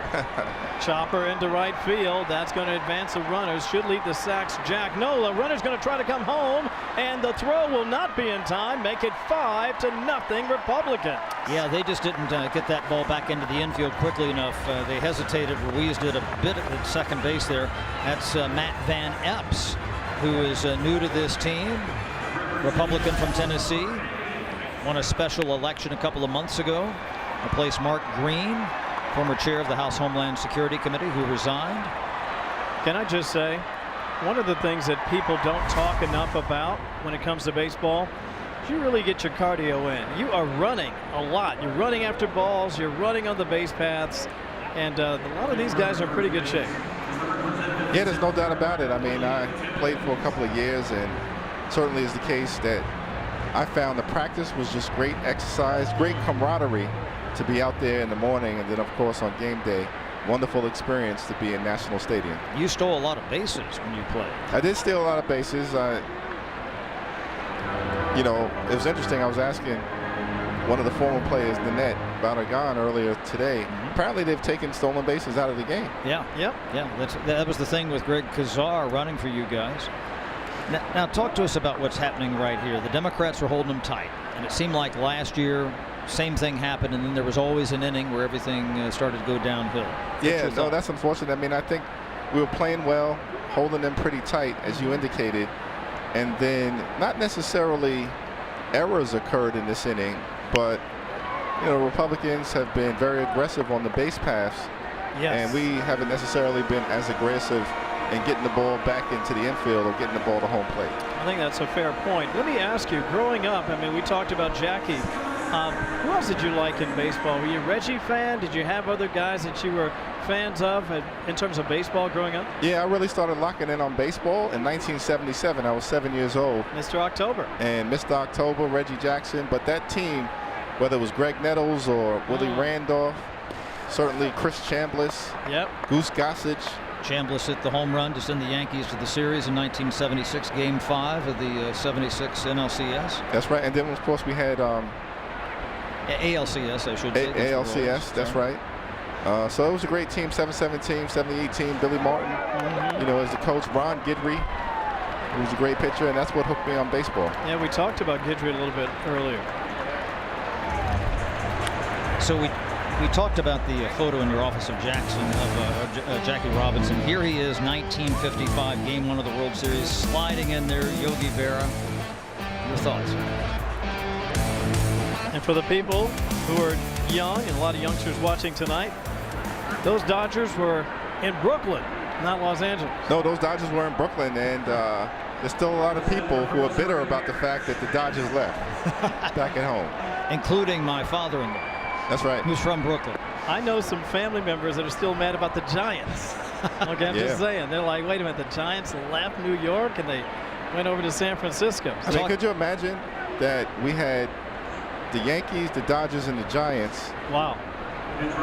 Willie Mays in center for the Giants, Mickey Mantle in center for the Yankees, and Duke Snider in center for the Dodgers. Willie, Mickey, and the Duke. Willie, famous, Mickey, and the Duke. Song, yeah. That's right. Now, you probably know this name. We're talking about New York and baseball. Schmitt gets underneath that one, but it could be in no man's land. It's going to drop in there. One run will definitely score, and it looks like it's going to stay right there. Bases loaded. GOP a little conservative, but they'll take the run, leading 6-0. Yeah, Mike Levin, the third baseman, I started to see him creep in a little bit, almost near the grass. You see the same thing with Pete Aguilar. They're playing the double play depth, and then you loop one into no man's land there. I thought they might send Feenstra at third. Yeah. But they held him up, gave him the stop sign. Jack Bergman, the first base coach, talking to Greg Murphy, another pinch runner here for the Republicans, Republican of North Carolina. I started to say, New Yorkers in baseball. Yeah. Jacob Rupert. Does that name mean something to you? It doesn't. So Jacob Rupert was a congressman, and he wanted to buy a baseball team in New York. He tried to buy the Giants and then went across the river to the second division team at that time and purchased the New York Yankees, and then acquired somebody from Boston named Babe Ruth. And the rest is history. Part of the Tammany Hall machine, Jacob Rupert, and he is in Cooperstown, not as a congressman, but as a baseball owner. That wide offering by DeLuzio, his 73rd offering already tonight. We're just at the top of the 4th. He makes it through this frame. I think that's going to be it for him tonight. I think that's exactly right. I think the goal is to get him through the 4th inning and then probably hand it off to Pete Aguilar. Now, last year he went through 5. Yep. And threw a lot more pitches. I mean, he was about 60 pitches higher. Aguilar. It was DeLuzio who threw that many. Wow. Yeah, and then they brought Aguilar through a little more than 30. He's got a pretty good stick, does DeLuzio. Yes, he does. Yeah, he's a great hitter. Yeah.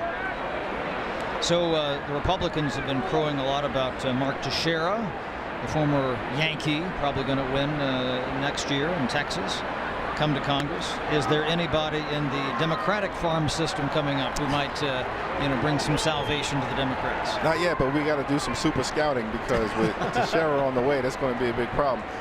I do have a prediction. I believe that Mark Teixeira will set the Congressional Baseball Game record for intentional walks. I bet you're right about that. Linda Sanchez looks like she's going to make her way out to the mound to say thank you for all your hard work for Chris DeLuzio, but that's going to do it. Another walk, and that means another run for the GOP. It's one of these conference committees I talked about. While we have a moment, let's go ahead and sit it down to the field and check in with Annie Mae. Annie. Yeah, of course, guys. We're going to give you hopefully the first and only injury update here on the pitch. We saw Eric Schmitt, of course, with that incredible catch. You can see it right now. Comes up with a little bit of a scratch on his nose and, of course, his inner right arm. So he came back to the dugout after wiping a little bit of blood off the nose. They bandaged him up. It took a total of, 2-3 minutes or so. Smiles, of course, on his face the entire time. And he was greeted by his entire Republican counterpart team down here. So they got him stitched up. They got him back, not stitched up, bandaged up, of course, all the way back out. And then he made a hit, his next hit up. So there's your injury update, hopefully the only one we see today. Thank you, Annie Mae, down there for us on the field of play, keeping things, it's interesting. I love this game so much. I've been a baseball fan my whole life. My dad worked at the old Sportsman's Park in St. Louis.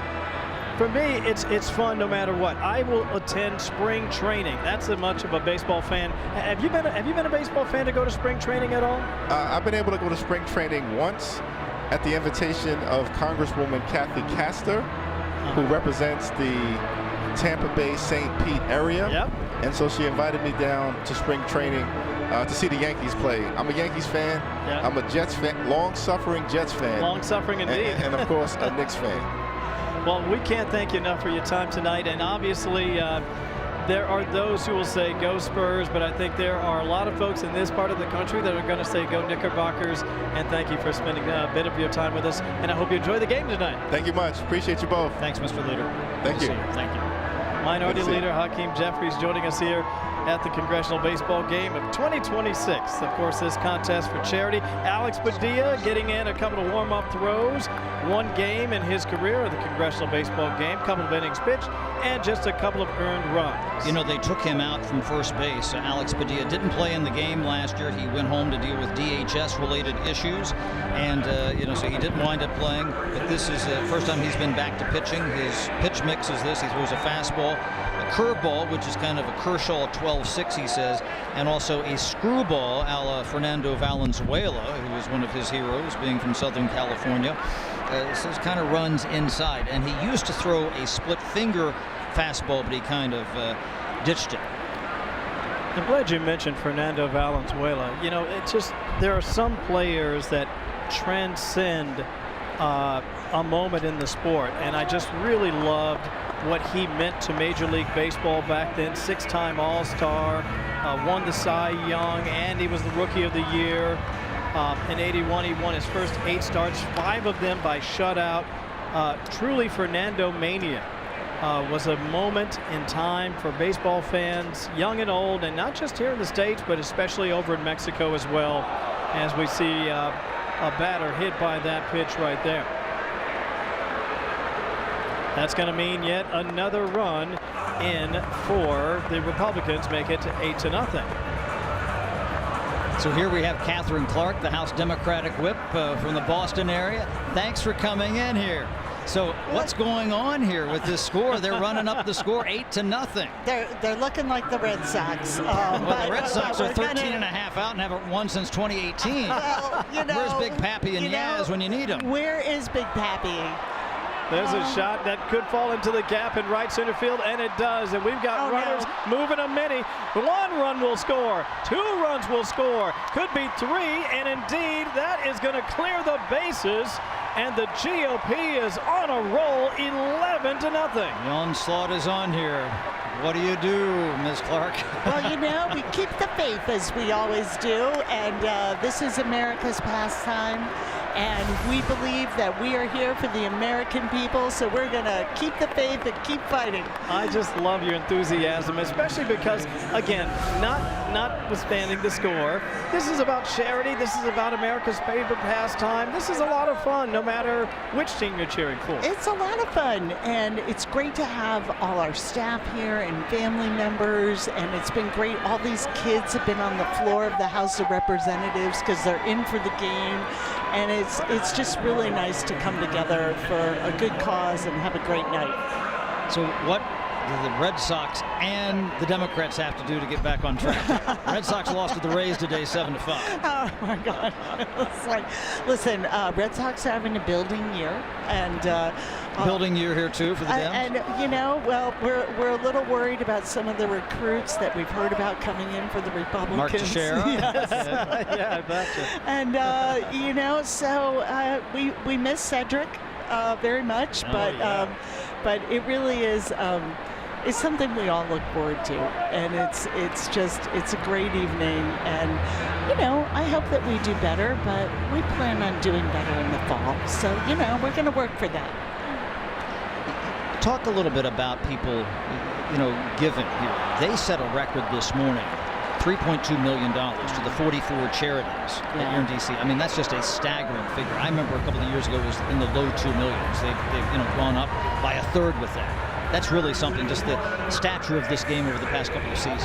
Yeah, I mean, it has really become a thing where families, staff, they put this on their calendar way in advance. I know people who flew into Washington for the game. Me as well, and that's what it should be. You're going to have 32,000 folks here tonight. The Nats only average about 22,000 fans, so you got more people here tonight than. The Nats are in a wild card spot right now. Actually. That's right, but it really is. It is about having a chance to come out to celebrate and here in the 250th, where everyone's wearing the USA jerseys instead of what they usually wear, their own hometown jerseys, it's fun, and it's a great event. I have to say that just looking out, even though it was kind of fun to see people wear community college jerseys and high school teams, and maybe the Red Sox or maybe the Detroit Tigers, it's nice to see that unified look. The Republicans in red, the Democrats in blue. It just looks like more of a conventional baseball,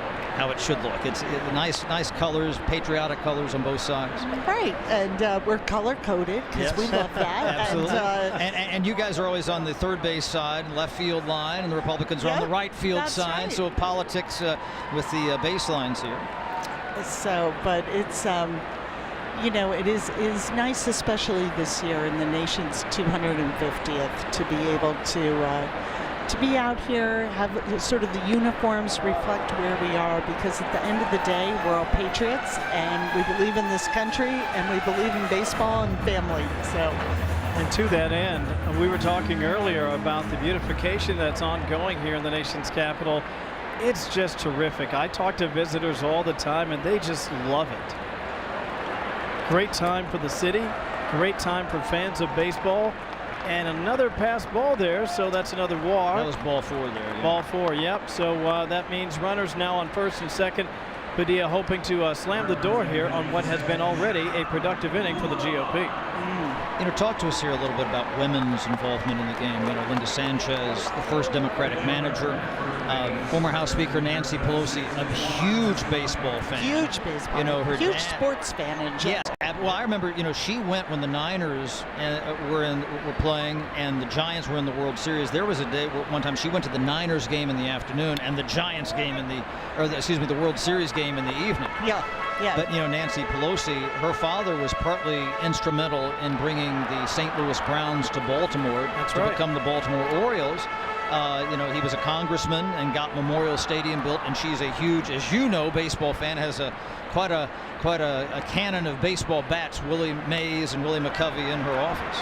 Yeah, well, we're proud to have Sarah Elfreth this year as a first base coach from Maryland, yeah. And of course, we always took great pride in Annette Barragan too. So we had an interesting play here. So Joni Ernst came in to run, Republican from Iowa. She was running. Speaking of women, yeah, she got off the bag, and Mike Levin, excuse me. No, go ahead. I was going to say she bailed him out because she made it to third. She ran through the base. She ran through it. So that's being out of territory. So that's where you come over. Padilla, the pitcher, tags her in foul ground, and the third base umpire, John Epperson, calls her out. So instead of bases loaded, it's 2 outs. Good effort, though. Bye. Well, I hope I didn't jinx her by bringing up women and baseball and the significance of it, but it has been really fun to watch Linda and Annette Barragan play. Annette Barragan, when she played, she doesn't play anymore, but just the way she would lead off the base, you could tell she was a serious baseball player. She is serious, very, very serious fan, very serious player. And that's going to do it. Congresswoman, so great to have you with us tonight. We appreciate it. I appreciate so much. it. What fun. Middle of the fourth, 11-0 GOP.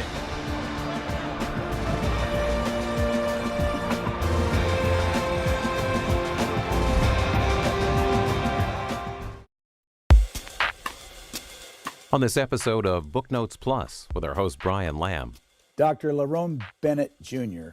was born in Clarksdale, Mississippi on October 17, 1928. He spent over 50 years with Johnson Publishing. Ultimately, became executive editor of its Ebony magazine. Bennett died at age 89 on February the 14th, 2018 in Chicago, his home base of many years. Dr. Bennett's mother worked as a maid, his father a chauffeur. Their son graduated from Morehouse College in Atlanta. His Book Notes television appearance was on July 21st, 2000. Bennett provided a different view of what is normally written about Mr. Lincoln. Lerone Bennett claimed that Lincoln was a racist at heart and had little interest in abolition. An interview with the late Dr. Lerone Bennett Jr. about his book, Forced into Glory, Abraham Lincoln's White Dream. Book Notes Plus with our host Brian Lamb is available wherever you get your podcasts and on the C-SPAN Now app.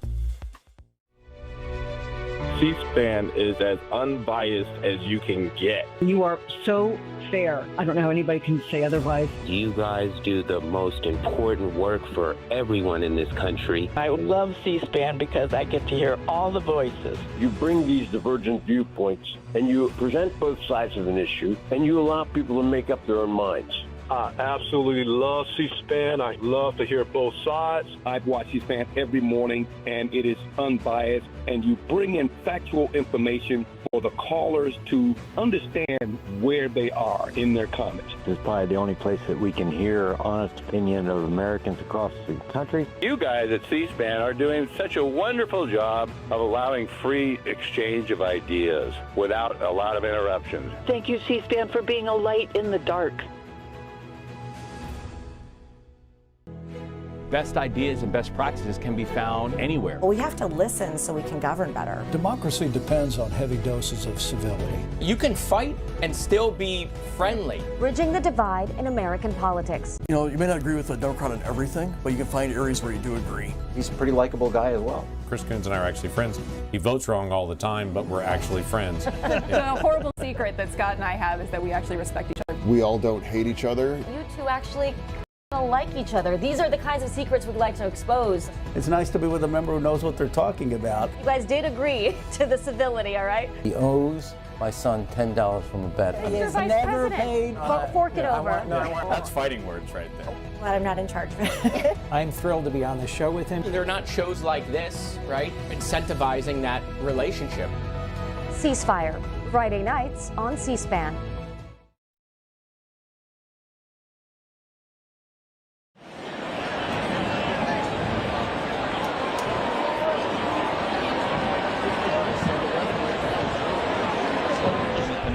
Good look there at Eric Schmitt there coming out of the break. Got that look at his ratio of balls to strikes. That tells you everything right there. He is throwing strikes, and Roger Williams again could not emphasize that enough. That was the key. You know, just get them out and throw strikes. There's a well-hit ball. That one's going to be way out there to left field. On its way, it's a ground rule double. Had that not bounced, that might have been 4 bags right there. It was over the head of Schmitt. Despite his defensive play, he just was not going to get to that one. That bounced on the warning track. And a double. And that's a little bit of a sad break for the Democrats because they're trying to get on the board here. I know Morgan McGarvey's kind of excited. It hit that warning track and bounced right over there. Capitol Police getting out of the way. Well, you nailed it. If that doesn't hit the warning track and bounce up over there. Look how fired up he is. The Democrats need something good right now. No quit on Team Blue. We got a pinch runner in here. This is Pat Ryan from upstate New York running for Morgan McGarvey. And you asked me earlier, Kevin, kind of the philosophy behind the pinch running. Again, you know, these aren't professional athletes. These guys get up at 5 o'clock in the morning to go to practice. It's a physical game. They're older in their 40s and 50s. Just try to conserve a little more in the tank and also get a few more people in the game. It is charity. Well said, my friend. The 2-0 offering from Stubbe. That one low, gets away. That's going to advance the runner to third. So the Democrats in excellent position here to pick up a run here in the bottom of the 4th and get off the schneid and finally break into the run column. Looked like Stubbe might have crossed up Morgan Luttrell a little bit there. Yep. You know, he kind of looked like there was a little bit of a conversation there looking at this here. He turned the glove over upside down. That's usually not a good sign with the catcher. And it went right through the wickets there. Yeah, you see right there? Yep. Yeah, he was expecting something that wasn't going to break quite like that. And Stubbe seems a little disappointed with himself. And maybe something going on here, either equipment or Morgan Luttrell with injury. Looks like every dad I know, when something happens and he's not happy about it. Don't forget. Might just need a breath there. I was going to say, don't forget, one more day, USA's national team getting ready for the World Cup. I am psyched about that. Of course, you can check out the coverage right here on Fox Sports. Aguilar gets underneath that one. That's going to be fouled back and out of play. You know, sometimes when you see something like that with the catcher, the umpire, the home plate umpire, walk out in front of the plate and dust it off, then dust it off again, and kick off some dirt with the shoot. You know, they're really, you know, if I cleaned that well at home, my wife would be very happy. Well said, my friend. Home plate umpire, Robert Fabian. Springfield, Virginia. That offering high, full count from Stubbe. Team Aguilar got his fans over there. He's a dangerous hitter, especially in situations like this when he knows he'll get something to hit. The 3-2 low, and that one gets away. Won't matter. No advance there by Ryan.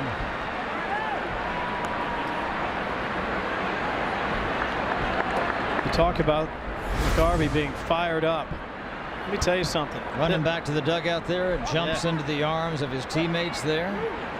The scoreboard may say 11-0, but let me tell you, these guys are not going to give up. They're going to keep playing. They love it. The skipper, Sanchez, fired up. And Greg Kazar. Greg Kazar, he runs more than Herb Washington, doesn't he? Herb Washington, the designated runner on the old Oakland A's teams. Charlie Finley never had an at-bat in the big leagues, but stole a lot of bases on some of those great Oakland A's teams in the mid-1970s. Chopper, this could be a very tough play. That one, no way to make that play. So now you're looking at the bases are loaded. Tough break there for Stubbe. And that means real trouble, or depending on what happens in this next at-bat, you can end up with a double play ball. Yeah, and that was kind of smart there by Ed Perlmutter, the former Democratic representative from Colorado who's coaching at third base. He kept the runner at third because they would have had a play at the plate, certainly. So he kept him close. See what happens. This is Frank Mervan, Democrat of Indiana. First time we've seen him hit tonight. Excuse me, I take that back. This is Tom Swazi. Yep. Chopper back to the pitcher, throw to the home plate. That's one. Double up at first if it gets there, and it does.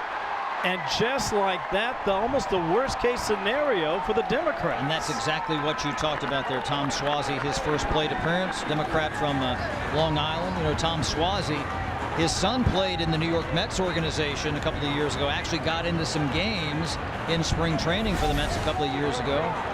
Good play by Stubby Wright at home, kept it simple. Luttrell, the 1-2-3 double play. Color by numbers there. Well, you don't see that often, do you? And Randy Feenstra, the first baseman, even though it was on the hop, handled it well. Oh boy. Dave Min.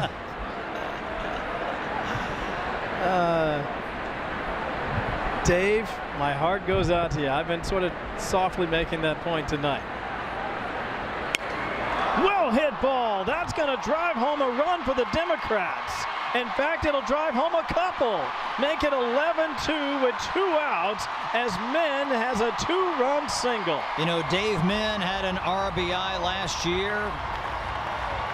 He comes back. First, that call, the ball was, I would say, generously off the plate. Min, unmoved, unbowed, and swinging. Looked like Dave Min wanted to have a man-to-man conversation with Robert Fobian, the home plate umpire. And finally, the Democrats have a reason to cheer. The Republicans thought they got out of a real jam there. They end up with a 1-2-3 double play. Still had runners on base. Min looks at a first called strike that was just wide of Waco. And instead, he comes up strong, rips a shot into right center field. 11-2 is our score with 2 outs.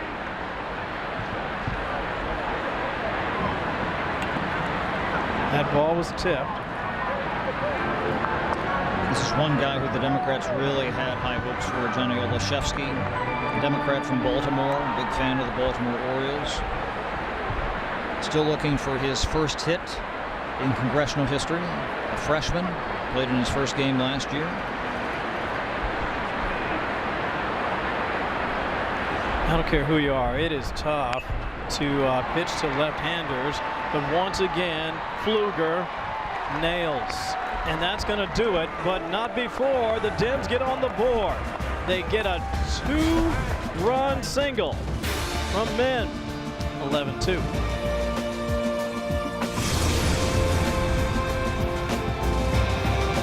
In a divided media world, one place brings Americans together. According to a new Magid research report, nearly 90 million Americans turn to C-SPAN, and they're almost perfectly balanced. 28% conservative, 27% liberal or progressive, 41% moderate. Republicans watching Democrats, Democrats watching Republicans, moderates watching all sides. Because C-SPAN viewers want the facts, straight from the source. No commentary, no agenda, just democracy, unfiltered, every day on the C-SPAN networks. C-SPAN brings you democracy unfiltered in real time. Democracy doesn't take sides, neither does C-SPAN. In a world full of opinions, C-SPAN gives you direct access to the people and institutions that shape our nation. Unfiltered coverage of Congress as laws are debated and decided. Live proceedings from the United States Supreme Court, presidential speeches, briefings, and historic moments as they happen. No commentary, no spin, no agenda. Just the democratic process presented in full without interruption, so you can watch the debates, hear every word, and make up your own mind. C-SPAN's respected nonprofit service has offered Americans unfiltered gavel-to-gavel coverage of their government in action. C-SPAN, bringing your democracy unfiltered. Who's your representative? Who sits on which committee? Where do you even start? C-SPAN's official congressional directory. Get essential contact information for government officials all in one place. The Congressional Directory costs $32.95 plus shipping and handling, and every purchase helps support C-SPAN's nonprofit operations. Get your Congressional Directory by scanning the QR code or at cspanshop.org. Stay informed. Stay engaged. Campaign 2026 is underway, and the stakes couldn't be higher. Every seat in the United States House of Representatives is up for grabs, along with 33 U.S. Senate races, and the outcome of both could reshape the balance of power in Washington. Voters will also decide 36 gubernatorial contests. From the campaign trail to election night, follow Campaign 2026 on the C-SPAN networks. C-SPAN, bringing you democracy unfiltered.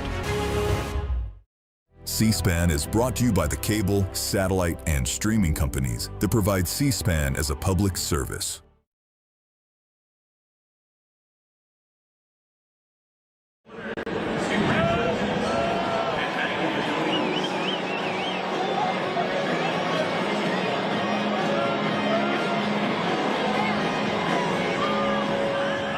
The series several times. It goes on and on and on. Don't stop believing. That would be the Democrats' mantra here. There you go. We have a pinch hitter here in for Randy Feenstra. This is Tim Burchett, Republican of Tennessee. His number 435, because there are 435 members in the House, and he told us that he is the 435th best player. We'll see if he gets on base here. He's one of my all-time favorites. What a great guy. Loves his state, loves his country. By the way, are you a Journey fan? I'm impressed that you pulled that one out of thin air. Tim Burchett, a little bit foul there, but he took a good hack.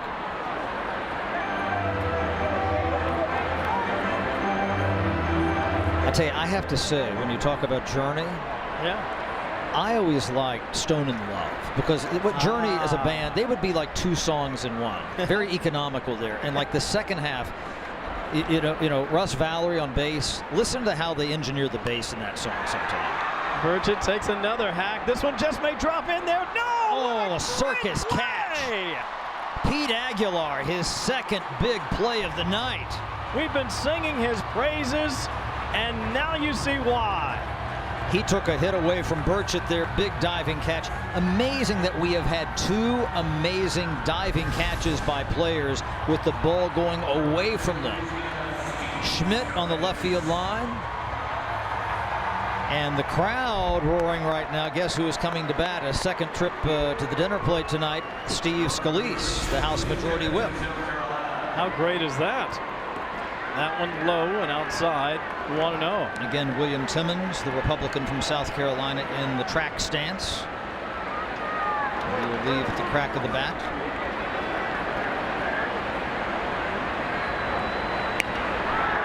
Scalise, light offering right back to the mound, and that will make it 2 down. We've seen some great baseball tonight. Look at Schmitt. You remember this play over there right near the foul line, and he makes a stab. And how about this one?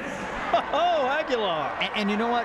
They asked, you know, we talked about the player on the Democratic side, you know, who takes it most seriously. On the Republican side, it's Schmitt. Probably on the Democratic side is Pete Aguilar. And what I noticed in both of those plays, look at their eyes. They were absolutely dialed in. Yes, sir. Looking at those those balls. I mean, those are serious ball players. I know Aguilar made the error earlier, but man, good play there. Yeah, absolutely. Jimmy Panetta coming in from left field. I thought we might have a collision there. That's a hard hit ball. That's going to make its way to center field. Aguilar won't get to that one. Shamari Figures gets it back into the infield, and Eric Schmitt. Schmidt's a veritable Iron Man. Here's another look at that Aguilar. He's calling it. He's calling it the whole way. Got it. Got it. Got it. Got it.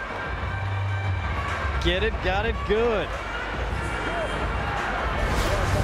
Austin Pfluger, Republican of Texas. 2 outs here, top of the 5th. Schmitt, by the way, who's on first, has reached base all 4 times. Got a pinch runner, though, now in for him. It's Eric Burleson, Republican of Missouri.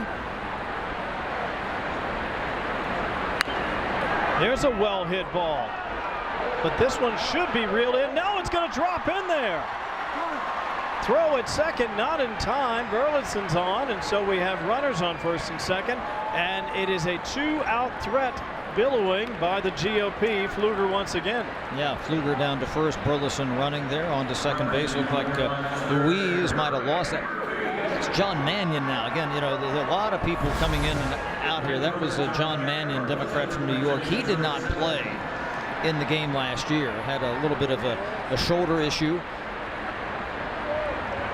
It's tough to get out there after it. And by the way, these are professional lights up here too. And it may not seem like much to the layman, but when you're looking up there, you're trying to catch the ball at twilight with all these big bright lights.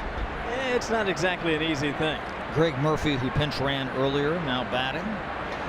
And, you know, Mannion, you know, he said he really wanted to get into the game. He's somebody who they thought they might try to pitch, but again, he's had that gimpy shoulder. Yep. He said to me when I asked him about his prowess in the game, he said, you know, who's really scared of a 5'9", 57-year-old right hand? That was the quote from John Mannion to me. Good stuff. That offering high, 2-1. Padilla is up to 26 pitches. Doing pretty well economically. See if he can close the door here. And he does make it 2-2. Needs another offering like that to get out of a jam.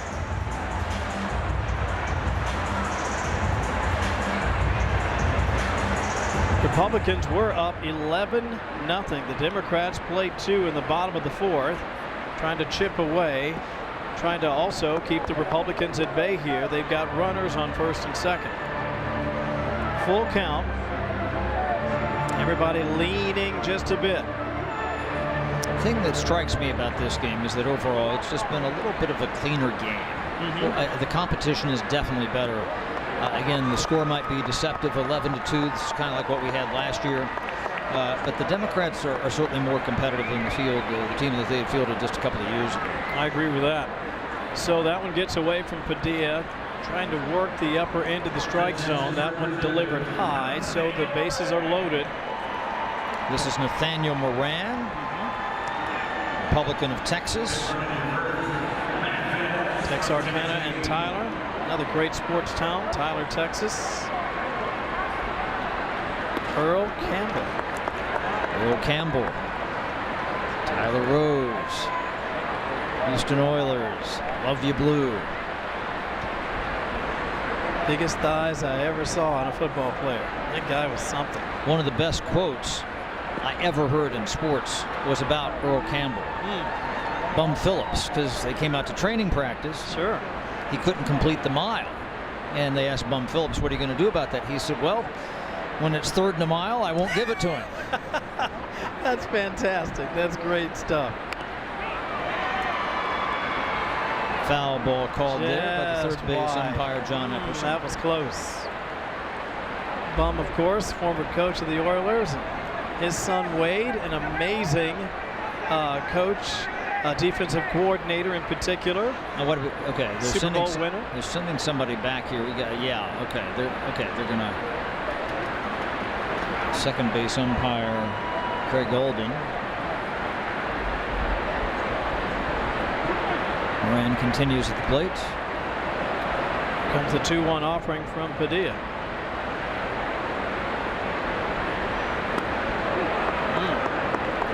Well, he's got no real estate left here. No place to put him, Chad. Bags are loaded in the 5th. And this is where, you know, the Democrats, it seems like, you know, a couple of steps forward and then 3 steps back. Takes a hack at it, and that will, just in time, 5 unassisted. Good job by Padilla to get out of a jam. Aguilar, tremendous play out in the field. 11-2, middle 5.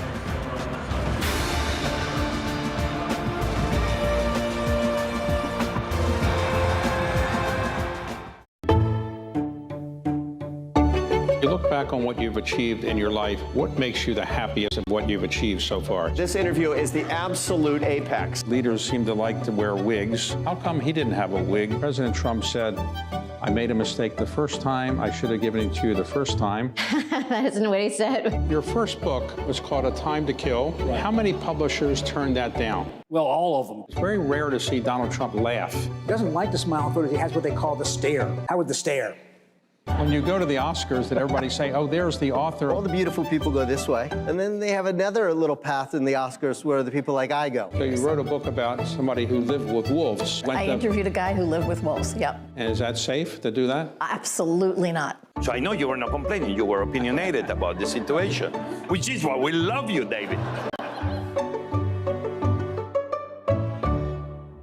In a divided media world, one place brings Americans together. According to a new Magid research report, nearly 90 million Americans turn to C-SPAN, and they're almost perfectly balanced. 28% conservative, 27% liberal or progressive, 41% moderate. Republicans watching Democrats, Democrats watching Republicans, moderates watching all sides. Because C-SPAN viewers want the facts, straight from the source. No commentary, no agenda, just democracy, unfiltered, every day on the C-SPAN networks. Campaign 2026 is underway, and the stakes couldn't be higher. Every seat in the United States House of Representatives is up for grabs, along with 33 U.S. Senate races, and the outcome of both could reshape the balance of power in Washington. Voters will also decide 36 gubernatorial contests. From the campaign trail to election night, follow Campaign 2026 on the C-SPAN networks. C-SPAN, bringing you democracy unfiltered. Who's your representative? Who sits on which committee? Where do you even start? C-SPAN's official congressional directory. Get essential contact information for government officials all in one place. The Congressional Directory costs $32.95 plus shipping and handling, and every purchase helps support C-SPAN's nonprofit operations. Get your Congressional Directory by scanning the QR code or at cspanshop.org. Stay informed. Stay engaged.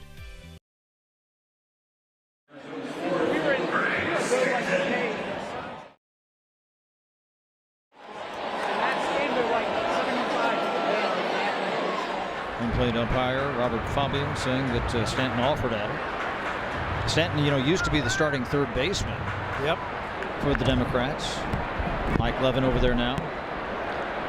Congressional work is not done at the end of this game. Here's what's going to happen. I talked to Steve Scalise and the Speaker about the floor schedule. They finished floor votes about 4:30 in the House today.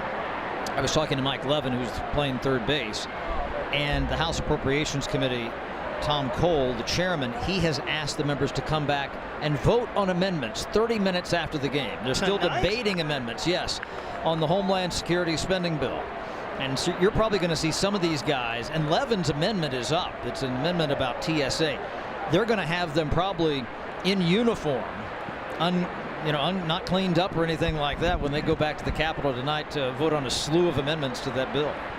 You've actually seen something like that before, where the guys had to literally leave the ball game in their uniforms and head over. Yeah, that was kind of the saddest time. That was the day that Steve Scalise was shot, and people came back to the Capitol. It was all the Republicans, and they were in their uniform and cleats walking around in the Capitol. I've never seen anything like it. Doing interviews on our air, on Fox News, and elsewhere. That was quite a scene. I mean, that happened, as I say, very close to my house. I wasn't in my usual togs either. I was, had been at the gym, and I was in a sweatsuit, reporting from the scene all day. Quite a memory. Stubbe, just 57 pitches. That one should be 6-3 and an out and 2 down here in the bottom of the 5th. And again, we talk about an economy of pitches, just making sure you're putting the ball over the plate, let your defense behind you get to work, and that and the occasional strikeout, and he seems to be in pretty good shape so far. It makes me wonder, in the bigs in the past, decade, 15 years or so, there's been a little bit of a change in philosophy to, rather than sit back and wait for your pitch, to jump into the count pretty early. I kind of wonder here for the Democrats that maybe, it is a congressional game. Stubbe's not a professional pitcher. It might, do them well if they were to take a couple pitches. Morgan Luttrell drops it. That'll be E2. He'd love to have that one back. He got the mask off quickly, but something happened. I used to be a catcher in Little League, and one thing that I learned quickly, and it came from Johnny Bench, the best catcher ever, and you saw it on that play. He said all foul balls always come back toward the plate. And that's exactly what happened. That ball started to arc back toward the plate, and Luttrell was a little far out for that. Good to know. The great Johnny Bench, part of the Big Red Machine.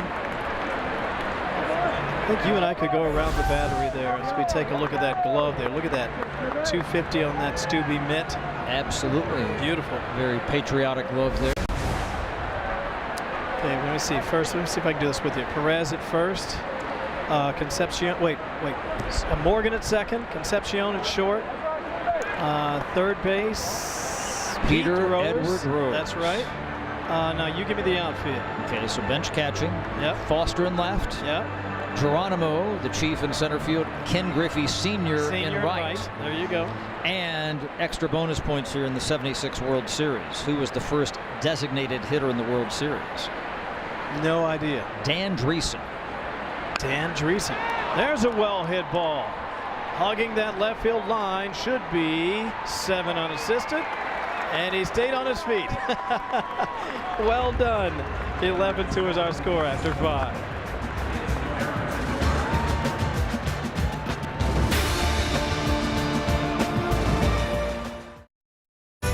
C-SPAN brings you democracy unfiltered in real time. Democracy doesn't take sides, neither does C-SPAN. In a world full of opinions, C-SPAN gives you direct access to the people and institutions that shape our nation. Unfiltered coverage of Congress as laws are debated and decided. Live proceedings from the United States Supreme Court, presidential speeches, briefings in historic moments as they happen. No commentary, no spin, no agenda. Just the democratic process presented in full without interruption, so you can watch the debates, hear every word, and make up your own mind. C-SPAN's respected nonprofit service has offered Americans unfiltered gavel-to-gavel coverage of their government in action. C-SPAN, bringing your democracy unfiltered. All year long, C-SPAN has delivered the most comprehensive coverage of America 250, capturing the people, places, and moments that have shaped our nation's story. This Independence Day week, join C-SPAN as America celebrates its 250th birthday. Tune in to the C-SPAN networks for live coast-to-coast coverage of this historic national celebration. On July 3rd and 4th, C-SPAN brings you live around-the-clock festivals and parades, along with conversations about America's past, present, and future, plus special coverage with historians and live calls from Americans sharing what the nation's 250th birthday means to them. Our coverage also includes the nation's largest July 4th parade in Philadelphia, the nation's largest July 4th fireworks display in Washington, D.C., the America 250 ball drop celebration in Times Square, New York City, the opening of the Theodore Roosevelt Presidential Library in Medora, North Dakota, celebrations at Mount Rushmore in South Dakota, Sail 250 events in New York City, and coverage from the Great American State Fair along the National Mall in Washington, D.C. No television network will bring you more America 250 coverage than C-SPAN. After months of building toward this milestone, it all comes together the week of July 4th. Tune in across the C-SPAN networks. C-SPAN's America 250 coverage is made possible by these cable, satellite, and streaming companies.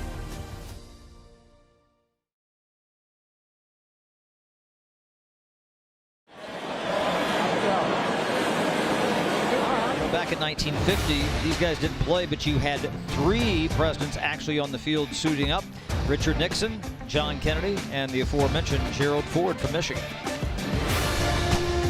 You know, I know Chevy Chase made a lot of fun of him back in the day on Saturday Night Live, but those who are in the know that Gerald Ford was a pretty good athlete. Played at the University of Michigan. Go Blue. And those of us from Ohio would say Michigan. All right, top of the 6th. Let's see how things go for the GOP. Out in front by 9 runs here, Chad. Luttrell back up at the dish. See, and when they keep turning this lineup over, Luttrell, a couple of years ago with the Democrats, with the Republican lineup, he might have been considered one of the stars, so to speak. Sure. But they have, players who are, no knock against Morgan Luttrell here. But he's batting down the lineup, and they can just keep coming at you. That's why we see this deficit for the Democrats today. Well, they're going to have to change the rules that they bring to Shara on this squad. I mean, come on. Well, like I said, we've had other guys play who were former, members, former baseball players. Kluger played in college. How often do you see a catcher legging out a base hit? Perhaps his last appearance in a Congressional Baseball Game as he's retiring, and he's fired up. Throws his helmet toward his cheering section here in the crowd. And I think we're going to have a pinch runner for Morgan Luttrell. Legged it out. The reaction was worth it. Yeah, baby. He is psyched. Infield hit for a catcher. That is fantastic. I think about catchers who could run well. Pretty good wheels, not bad. Yeah. I think about John Wathen. Stole a bunch of bases back for the Kansas City Royals, late 70s, early 80s. Yep.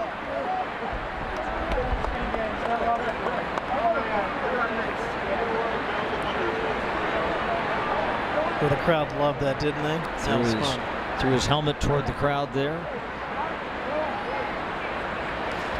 Love the Stubby socks, by the way. I cannot get enough of those socks. Here's a you know what that looked like, the way he grabbed that?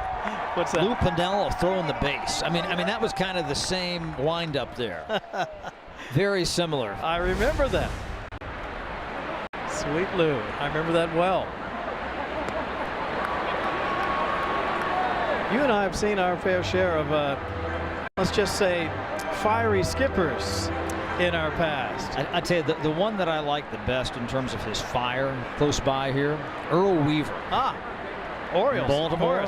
That's right. Would turn his hat around backwards to argue with the umpire. Yes. The Duke of Earl. Loved Earl. I liked the Orioles for a long time when I was a kid. They had some great players. Palmer, Belanger. They had some good guys. Brooks Robinson at third. Brooks, of course. Sure. Reggie Jackson was there for a year. Singleton. I had a baseball card of Reggie Jackson when he was first with the A's, and he was about as skinny as I am. And he played his first year in 1967 with the Kansas City A's. There you go. And of course, also the Orioles had Frank Robinson. Who could forget? One of the worst trades in baseball history. And look at that right there. Yep. The great Frank Robinson.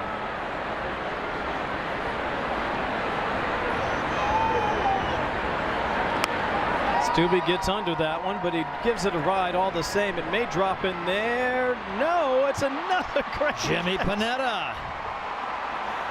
How about that? I tell you got to say defense is the key to this game tonight, both sides. And again, it is tough to judge when you're trying to figure out the wind, you're trying to figure out the lights, you got a lot of real estate to cover, and just a great effort. And again, look at the eyes. Jimmy Panetta, he was locked onto that ball. Can I just tell you, the crowd really appreciated that. Speaking of the crowd, let's go down to Andy May. Hey guys, I have the best seat in the house here down in the Republican dugout. We certainly can hear the crowd behind them today. You can see, of course, on your screen, Scalise on the other side of things. Just the crowd going absolutely wild when we see some fun plays out here. Of course, the fourth inning being a big one for Democrats, finally kind of scoring there. And you could definitely hear it on that side of the stadium. On this side of the stadium, over on the Republican side of things, we see some Stubby fans behind us starting a Stubby chant, as well as a little USA chant we were hearing after that as well. So certainly hearing the energy. We're hoping to hear all fun things, no trash talk, but you can definitely hear it on the field as well. Great job, Andy May, down there on the field for us, taking in all the action. Padilla's 47th offering. We do have a runner on. 2-1 is the count. Kluger at the dish. Garvey chasing that foul pop there.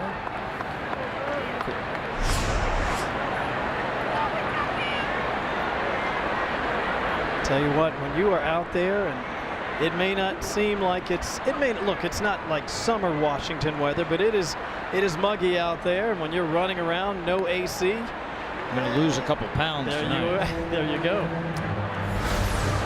Take a look at Garvey. think he's dropped a couple of LBs tonight. Absolutely. You need some electrolytes after the game tonight. Brad Finstead at the plate here. Swing and a miss. Struck him out.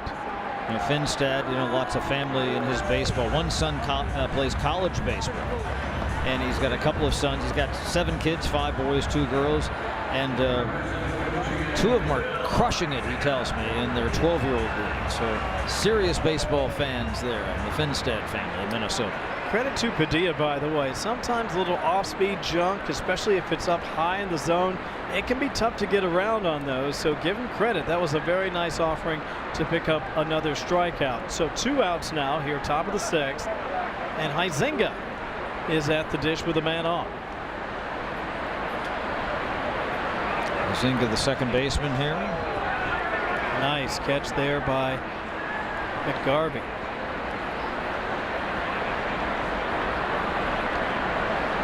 That certainly would have advanced the runner at least 1.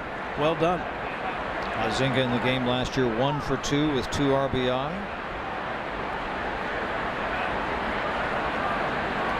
The 2-0 from Padilla. That's going to just fall just a bit back. I don't think McGarvey knew where it was. Yep. Padilla came in pointing to it. That was a good tip you gave me about what Johnny Bench said. Yeah, and again, we would practice it, and you just notice it all the time, that those balls would come up, and just the, kind of the curvature, the parabola of the ball, as it were, always drifts back to first base. Back to home plate, I should say.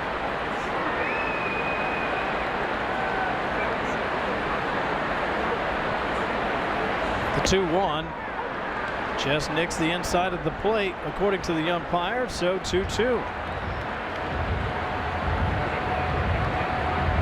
A lot of players don't wear 13. Alex Padilla is. I mentioned the big red machine, Dave Concepcion. Yep. Was number 13. Shortstop. And a swing and a miss, and another strikeout for Padilla as the Democrats come up down by 9, 11-2, as we head to the bottom of the 6th.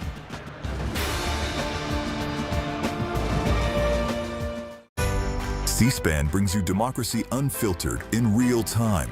Democracy doesn't take sides, neither does C-SPAN. In a world full of opinions, C-SPAN gives you direct access to the people and institutions that shape our nation. Unfiltered coverage of Congress as laws are debated and decided. Live proceedings from the United States Supreme Court, presidential speeches, briefings, and historic moments as they happen. No commentary, no spin, no agenda. Just the democratic process, presented in full, without interruption, so you can watch the debates, hear every word, and make up your own mind.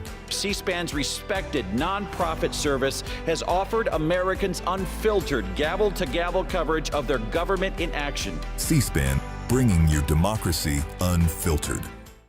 Campaign 2026 is underway, and the stakes couldn't be higher. Every seat in the United States House of Representatives is up for grabs, along with 33 U.S. Senate races, and the outcome of both could reshape the balance of power in Washington. Voters will also decide 36 gubernatorial contests. From the campaign trail to election night, follow Campaign 2026 on the C-SPAN networks. C-SPAN, bringing you democracy unfiltered.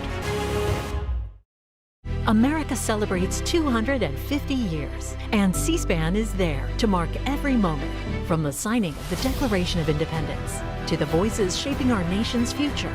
From famous speeches, "Give me liberty or give me death," to battle reenactments and visits to key historic sites across the country, we bring you unprecedented, all-platform coverage, exploring the stories, sights, and spirit that make up America.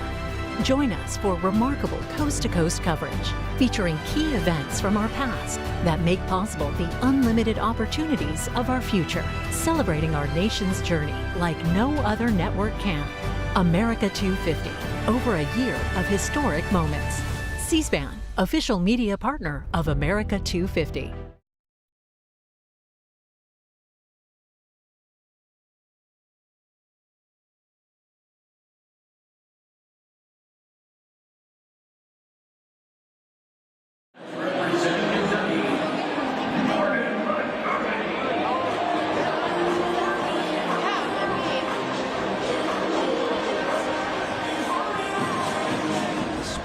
between turn 1 and turn 2. No way. Came back and won the 500.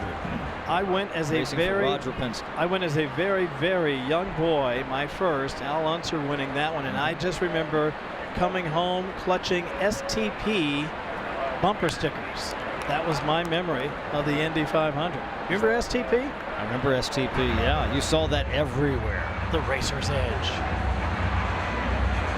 Kevin Court, Chad Pergram, Annie Mae with you as we bring you the 2026 Congressional Baseball Game for charity here at Washington Nationals Park, here in the nation's capital. The Republicans leading the Democrats 11-2 here in the bottom of the 6th inning. Stubbe once again pitching masterfully. He's given up a couple of runs, which is what he did last year.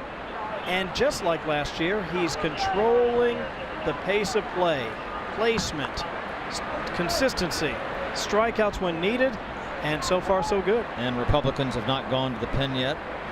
I mentioned that's going to be a base hit. I mentioned Pat Harrigan, who pitched in relief last year, the Republican from North Carolina. He won't do that this year. I think they might, since the pitch count is low, maybe have him go as long as he can possibly go. Going to get a pinch runner here for Morgan McGarvey. Have we had a complete game? We've certainly had complete games before. I mean, absolutely. I always talk about Steve Largent, the Hall of Fame wide receiver. Seahawks. Pitching for the Republicans in 1995. 7 innings. He was masterful. Wow. Boy, was he something as a player. That guy was incredible. He was not a bad pitcher either.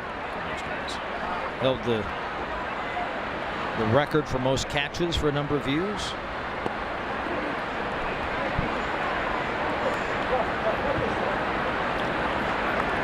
Stubbe having another solid night. 5 innings, 6 hits scattered about, couple of runs, 3 strikeouts, just the 1 walk. Again, you're right, keeping the ball right around the plate, that's important. And they'd probably go to Pfluger next if they needed somebody in relief. Last year he gave up a couple of runs on 5 hits through 5. This year, a couple of runs on 6 hits, and he's gone 5+.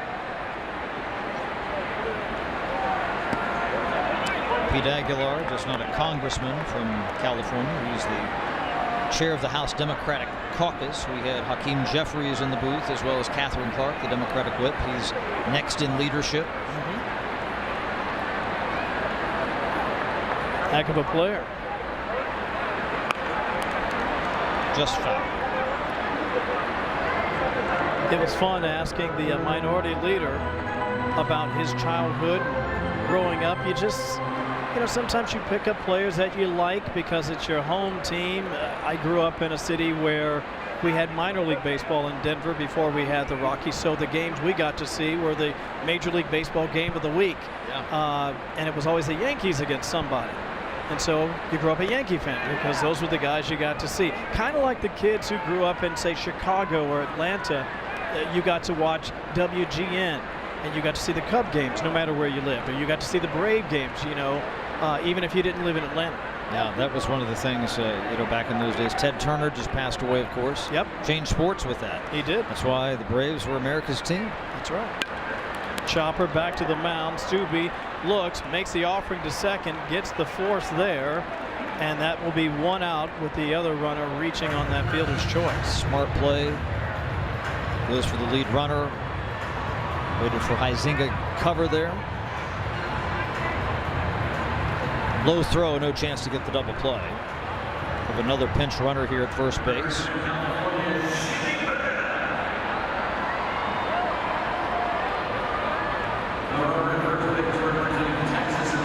Speedster out there on the base paths for the Democrats.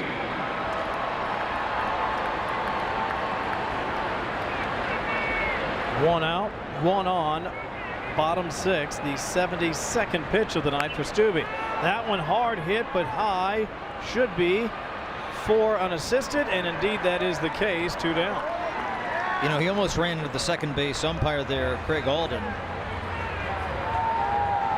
And that's what he's saying now. The umpire is part of the field. That's right. That's the rule. And if the ball hits the umpire or if somebody, collides, and Craig Alden, his 31st season, I'm sure that Bill Huizenga is saying, it's your 31st year, calling this game. You should have gotten out of the way. You should know better than that. A little bit of friendly ribbing there between Huizenga and Alden. That's good stuff. Out of Reston, another great town here in the nation's capital region. John Epperson over at third from Denver. That one's making its way toward the right field line and just foul. Yeah, Democrats would have scored there. Jay Kelsey couldn't quite track that down in the right field corner.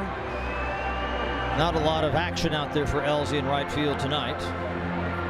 Ever gotten a souvenir, Chad? Oh, yes. Junior Kennedy, who was a second baseman, utility infielder, threw me a ball years ago. Nice. There's a somewhat legendary story in my family where we went down to see the Reds and the Astros in 1978, and we came away with not one, not two, but three. No My way. dad had a Lee May, talking about Reds and former Orioles, first baseman's glove, said the Big Dipper. That thing could catch anything. We got 3 balls in one night, including one from Stretch Suba, who was the bullpen catcher for the Houston Astros and famously was catching J.R. Richard when he had his stroke. And he was standing there, and my best friend Jamie Cordes and I were kind of, ribbing the bullpen catcher Suba. Didn't know who Suba was. And in those days, they would find, and this guy's not even on the team. He's the bullpen catcher. Right. And finally, when they weren't looking, he flipped the ball up, and I grabbed the ball in front of it. But we all three got a ball that night. So that was the was the biggest loot that we came home with one night. I never got a foul ball, but remember the Brocious home run in the series? Close. I was about 10 feet away. It's just great to be that close. Didn't get the ball, though. Yeah. Too many very big and very fast people got that ball. Had a ball by Strawberry hit off my hand one time. Struck him out. Another K for Stubbe. And another inning of success for the GOP. 11-2 after 6.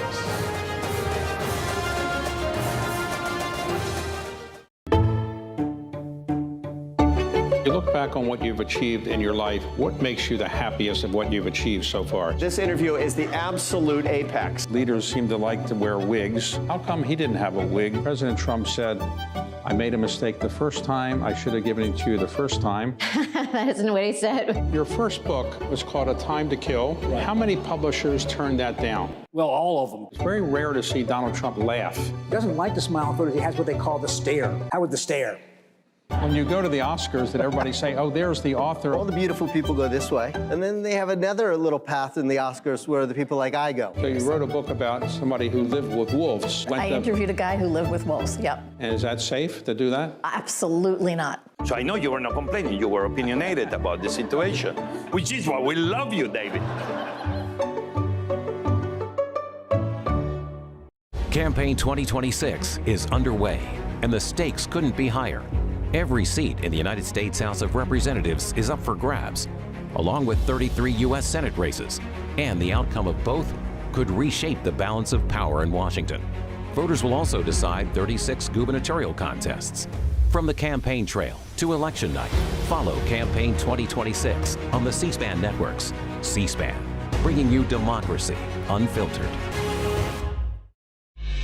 All year long, C-SPAN has delivered the most comprehensive coverage of America 250, capturing the people, places, and moments that have shaped our nation's story. This Independence Day week, join C-SPAN as America celebrates its 250th birthday. Tune in to the C-SPAN networks for live coast-to-coast coverage of this historic national celebration. On July 3rd and 4th, C-SPAN brings you live around-the-clock festivals and parades, along with conversations about America's past, present, and future, plus special coverage with historians and live calls from Americans sharing what the nation's 250th birthday means to them. Our coverage also includes the nation's largest July 4th parade in Philadelphia, the nation's largest July 4th fireworks display in Washington, D.C., the America 250 ball drop celebration in Times Square, New York City, the opening of the Theodore Roosevelt Presidential Library in Medora, North Dakota, celebrations at Mount Rushmore in South Dakota, Sail 250 events in New York City, and coverage from the Great American State Fair along the National Mall in Washington, D.C. No television network will bring you more America 250 coverage than C-SPAN. After months of building toward this milestone,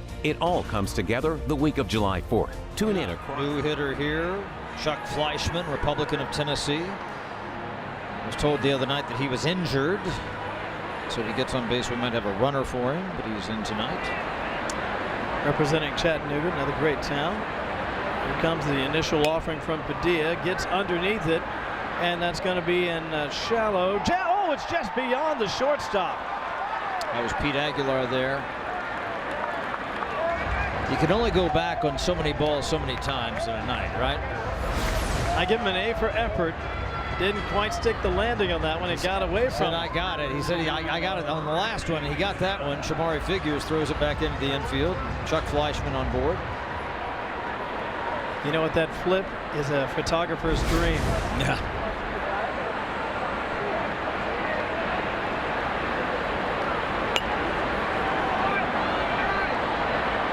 Aguilar's had a heck of a night defensively. And frankly, for that matter, he's been pretty solid on the offensive side of things as well. He did have an error that proved costly in the early going, but on balance, he has been an absolute star for the Democrats tonight. Yeah, pretty solid defense here on both sides. I think that's one he'd like to have back. And that ball, again, we talk about that no man's land. It's just, hard for players, to close that distance from left field or center. 5-4 on the force at second. Good enough for the out. Speaking of great defense, Eric Schmitt, this may be the play of the night. Might be the play of the Congressional Baseball Game, period. Yeah. And Aguilar going back. Got it. Good. And he got it. How about Panetta? Making up some real estate there. Makes a good judgment call. Slow, steady, wins that race. Some of these uniforms are going to have to go in the wash with Tide or Cheer tonight. That's a strike. Can I just add my vote? I vote yes on having the uniforms like this. Yeah, we talked to Catherine Clark about that. It's a nice look. Yeah. It's a nice look. It just looks good. Nice pitch, just a bit high, but a very solid pitch by Padilla. Juan Ciscomani on first base. Now, if we can get the guys to have one number, not these multiple numbers, it makes it so complicated sometimes. If only the viewers at home knew how hard you work to prepare. And poor Chad's got a notebook here, and he's got the same number for like 15 guys. Yeah, it's absolutely hard. Again, and even some guys have changed number from year to year. Yeah. Here comes a 2-1. But that's what makes this game fun. It's those kind of vicissitudes and things. It's a different type of sporting event. You know what else is great? It's the middle of the week. It's a nice way to break up your work week. You come out to the ball game, you enjoy it, a little charity.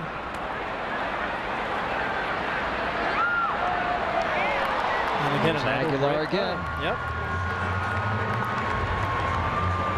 Speaking of the charity angle of this contest, if you'd like to give, we certainly would appreciate it. Go to congressionalbaseball.org. Again, this is a baseball game for charity, and so for a greater cause, be sure to visit congressionalbaseball.org. $3.2 million raised for this game tonight for 44 D.C. area charities. That is a record. They'll probably actually go a little bit higher than that, frankly. That was the number this morning. We'll probably get an update maybe after the game. Republican from Ohio, Dave Taylor, now at bat. First time we've seen him in.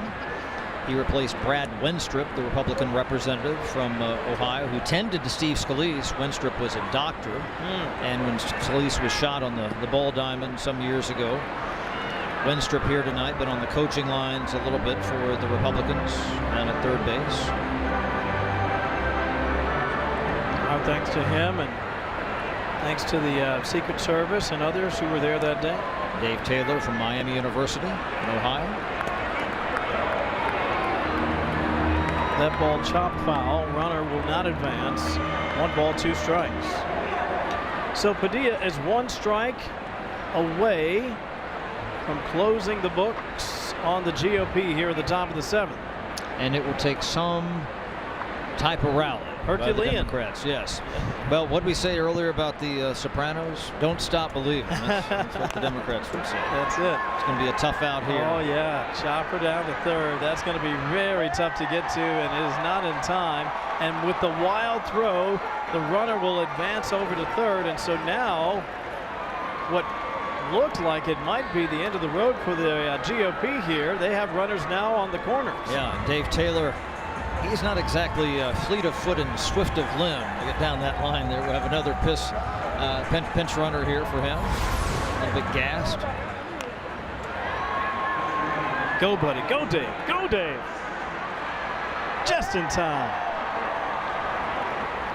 It looked like Dave Taylor might have pulled up there a little bit, and Juan Ciscomani, the pinch runner, he kind of hit the base funny there as well. Yeah. Little fake there to make Burleson now running. Yes, Eric Burleson again. From Missouri. In for Dave Taylor. Those quads tighten up there on David, looked like. You know, a few years ago, there were multiple members who pulled up lane, pinch runners. Gets underneath that one. That's going to be tough to get to, and it falls. Now, that was an instance of the pop fly not going right back to home plate. I think what Bench was talking about are those ones that come up immediately around the plate. Sure. That it's an easy play. Something that drifts over toward the dugouts, that's going to be a little more challenging. Great show of camaraderie there and esprit de corps between the members. They may differ politically, but tonight we're all on the same team. Team America, Team Charity. So close. Padilla thought it was in there. 1-1. FIFA World Cup action coming away Friday night at 9 p.m. Eastern. It's going to be great. Join us for that on Fox. You know, I talked to folks about this game because there's so much attention on it. I said to them in December, I remember having a conversation with Roger Williams, the Republican manager. I said, you guys either got to get this game in before the World Cup or after the World Cup. I have seen them play this game. This is back in the 90s in early August.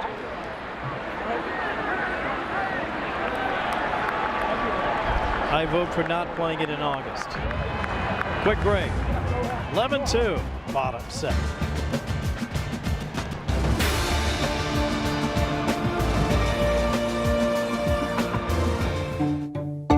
You look back on what you've achieved in your life, what makes you the happiest of what you've achieved so far? This interview is the absolute apex. Leaders seem to like to wear wigs. How come he didn't have a wig? President Trump said, I made a mistake the first time. I should have given it to you the first time.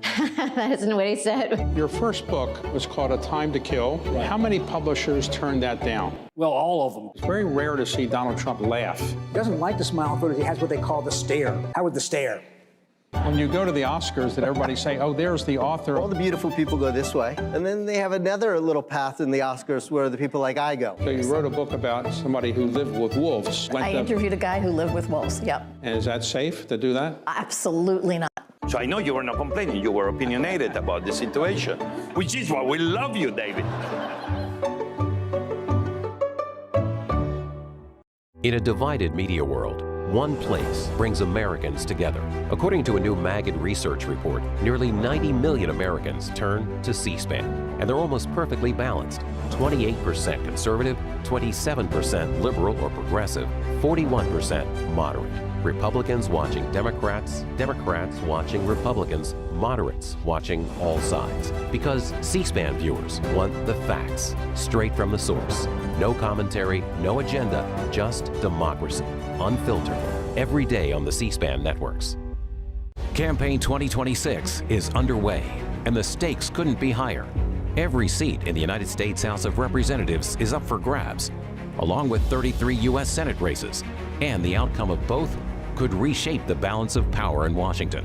Voters will also decide 36 gubernatorial contests. From the campaign trail to election night, follow Campaign 2026 on the C-SPAN networks.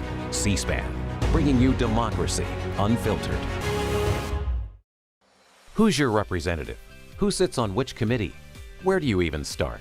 C-SPAN's official congressional directory. Get essential contact information for government officials all in one place.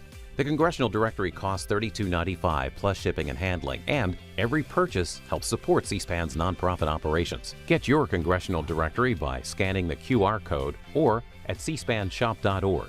Stay informed. Stay engaged. Say, why not let him go the distance if he can make it? 6 innings, 6 hits, just a pair of runs. And again, just for perspective, last year, 5 innings pitched, he gave up 5 hits. And again, just a couple of runs. He had 7 strikeouts last year, not quite as many this year, but again, very effective on 77 pitches thus far. I tell you what, Roger Williams, the Republican skipper, he has the same problem that every major league manager has, is keeping pitchers who are going, keep them in there, stay out of your bullpen. That's right. And so he's trying to do that tonight with Greg Stubbe. Maybe he'll go the distance. We'll see if that happens. This is Tim Kennedy, Democrat from Minnesota. You know, he got hit in the head with a ball a couple of, during practice not too long ago. Really got splattered in the forehead. You know, we were talking earlier about some of the folks who played in this game or had, some role in this game. You know, we went on to other things in Congress, had been in the major leagues. One of my favorite stories is about Ray Cannon. Ray Cannon was a Democratic representative from Wisconsin, played for the Chicago Cubs in spring training, never appeared in a regular season game. But after he left Congress, he served as the attorney for Shoeless Joe Jackson in the Black Sox scandal after he was banned from baseball in 1919 when they threw the, were accused of throwing the World Series to the Cincinnati Reds.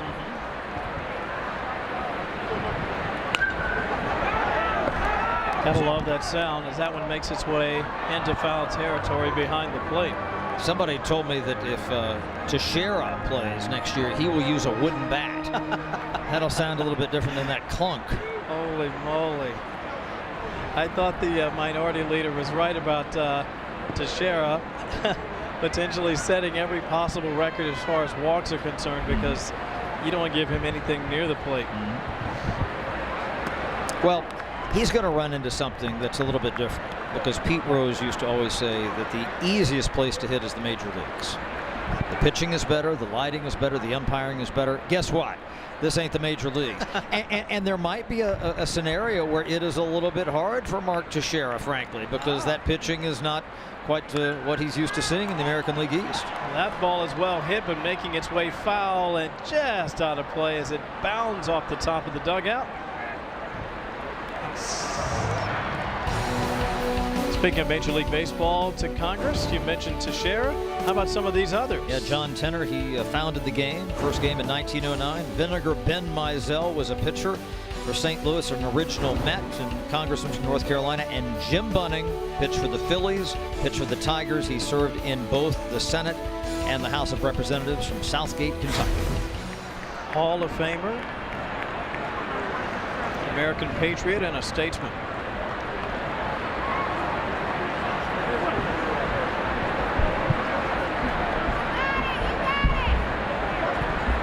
The 2-2, and he swings at a high offering, and that's going to be yet another strikeout.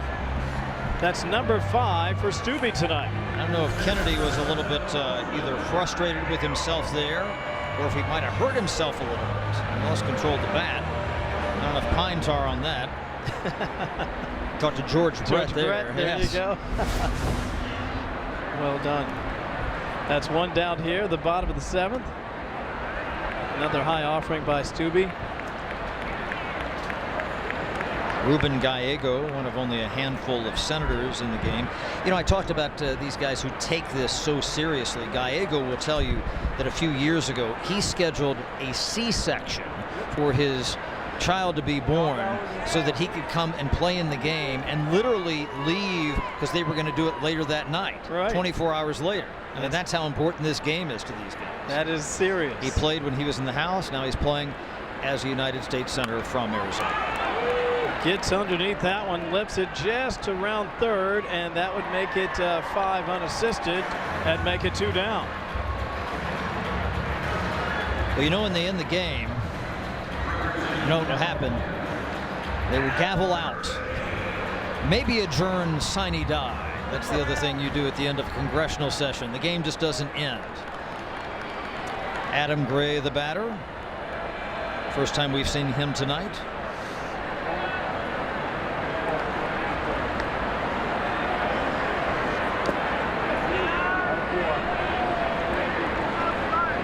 Skips its way to the plate.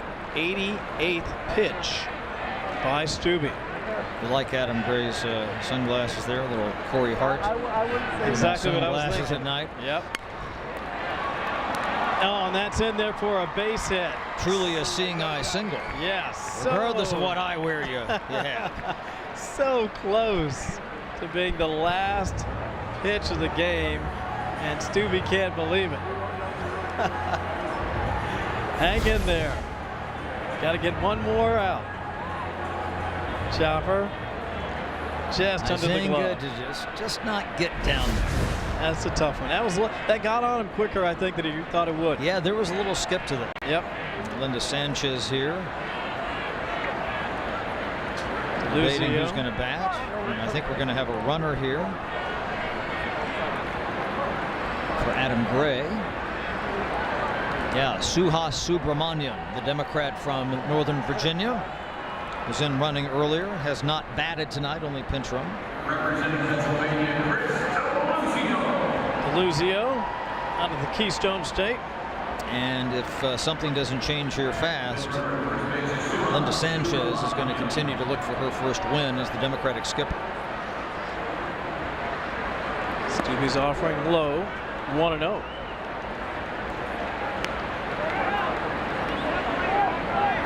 Ever grown a beard? Never have. Can you? Yes. Vacation? I might not shave for a couple of days here and there, but my wife always says she likes it because that means I'm relaxed, because I haven't shaved for a couple of days and not chasing these guys around the halls of Congress. There you go. Deluzio's is in good shape. Taking calls from the assignment desk or saying, oh my goodness, there's a vote at 5 o'clock in the morning in the Senate and they want you on Fox and Friends, which happened last week, 6 o'clock. But they do wake you up at all hours, don't they? 92nd pitch of the night for Stubbe. Low but called strike. Tell you, Kevin, covering Congress is kind of like the Hotel California. You can check out anytime you like, but you can never leave. Yes, sir. Guitar solo. Let's go. All right, let's see what Stubbe does here. The 2-1 high. Tried to give it a little bit more pace. Leaves the strike zone in doing so, and now he's got a 3-1 situation with a runner at first. Talk about the Eagles. Have you seen them at the Sphere? Saw them there in February. I've not, but I've heard great things. Great show. That one's low. So close. He thought he might get that call. Did not. So now runners at first and second. But on the positive side, if you're Stubbe, now you got plays everywhere. Yep. You know, you can erase a runner at third or at second or at first. So not necessarily a bad thing so long as you keep the ball in the infield. Greg Kazar back in to run.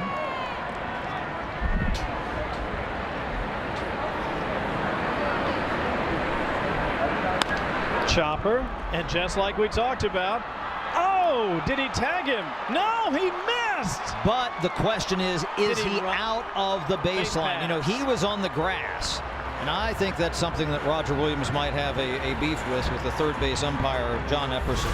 Pfluger made a great effort, but he did run pretty far on the ground. Let's take a look here.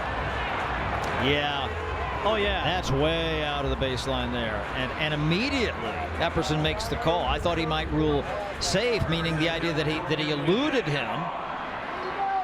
You know, Pfluger, it looks like he might have got him on the wrist there with the glove. If you remember that play in the 1970 World Series, Bernie Carbo at bat, Elrod Hendricks. Carbo comes home. Hendricks tags him with the glove, but the ball's in his hand. That's right. That one in foul territory. That should be it, and it is. What a great night, Chad.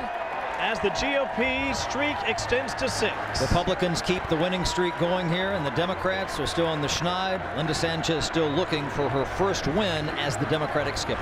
Great night of baseball and a great night for charity. For Annie Mae and my partner Chad Pergram, I'm Kevin Court. For our entire FS1 crew, we thank you so much for watching the game tonight. So long from our nation's capital, GOP 11-2 winners. It's getting dark out. They can't stop it right now. I thought the New York series was going to be shut down. Nah, see, they right there up there beating up the fans. You're watching C-SPAN, Democracy Unfiltered.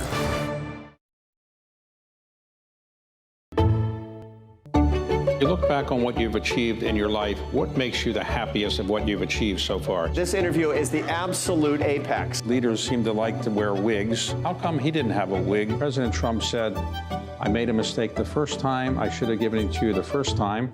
That isn't what he said. Your first book was called A Time to Kill. Right. How many publishers turned that down? Well, all of them. It's very rare to see Donald Trump laugh. He doesn't like to smile in photos. He has what they call the stare. How would the stare?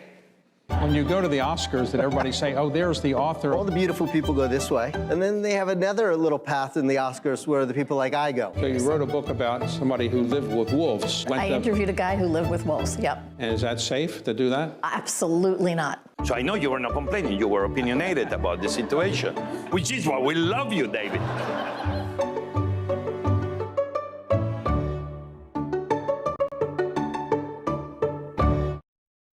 In a divided media world, one place brings Americans together. According to a new Magid research report, nearly 90 million Americans turn to C-SPAN, and they're almost perfectly balanced. 28% conservative, 27% liberal or progressive, 41% moderate.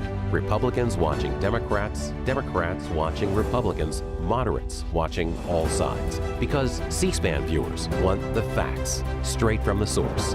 No commentary, no agenda, just democracy. Unfiltered. Every day on the C-SPAN networks. The Senate will come to order. 40 years ago, on June 2nd,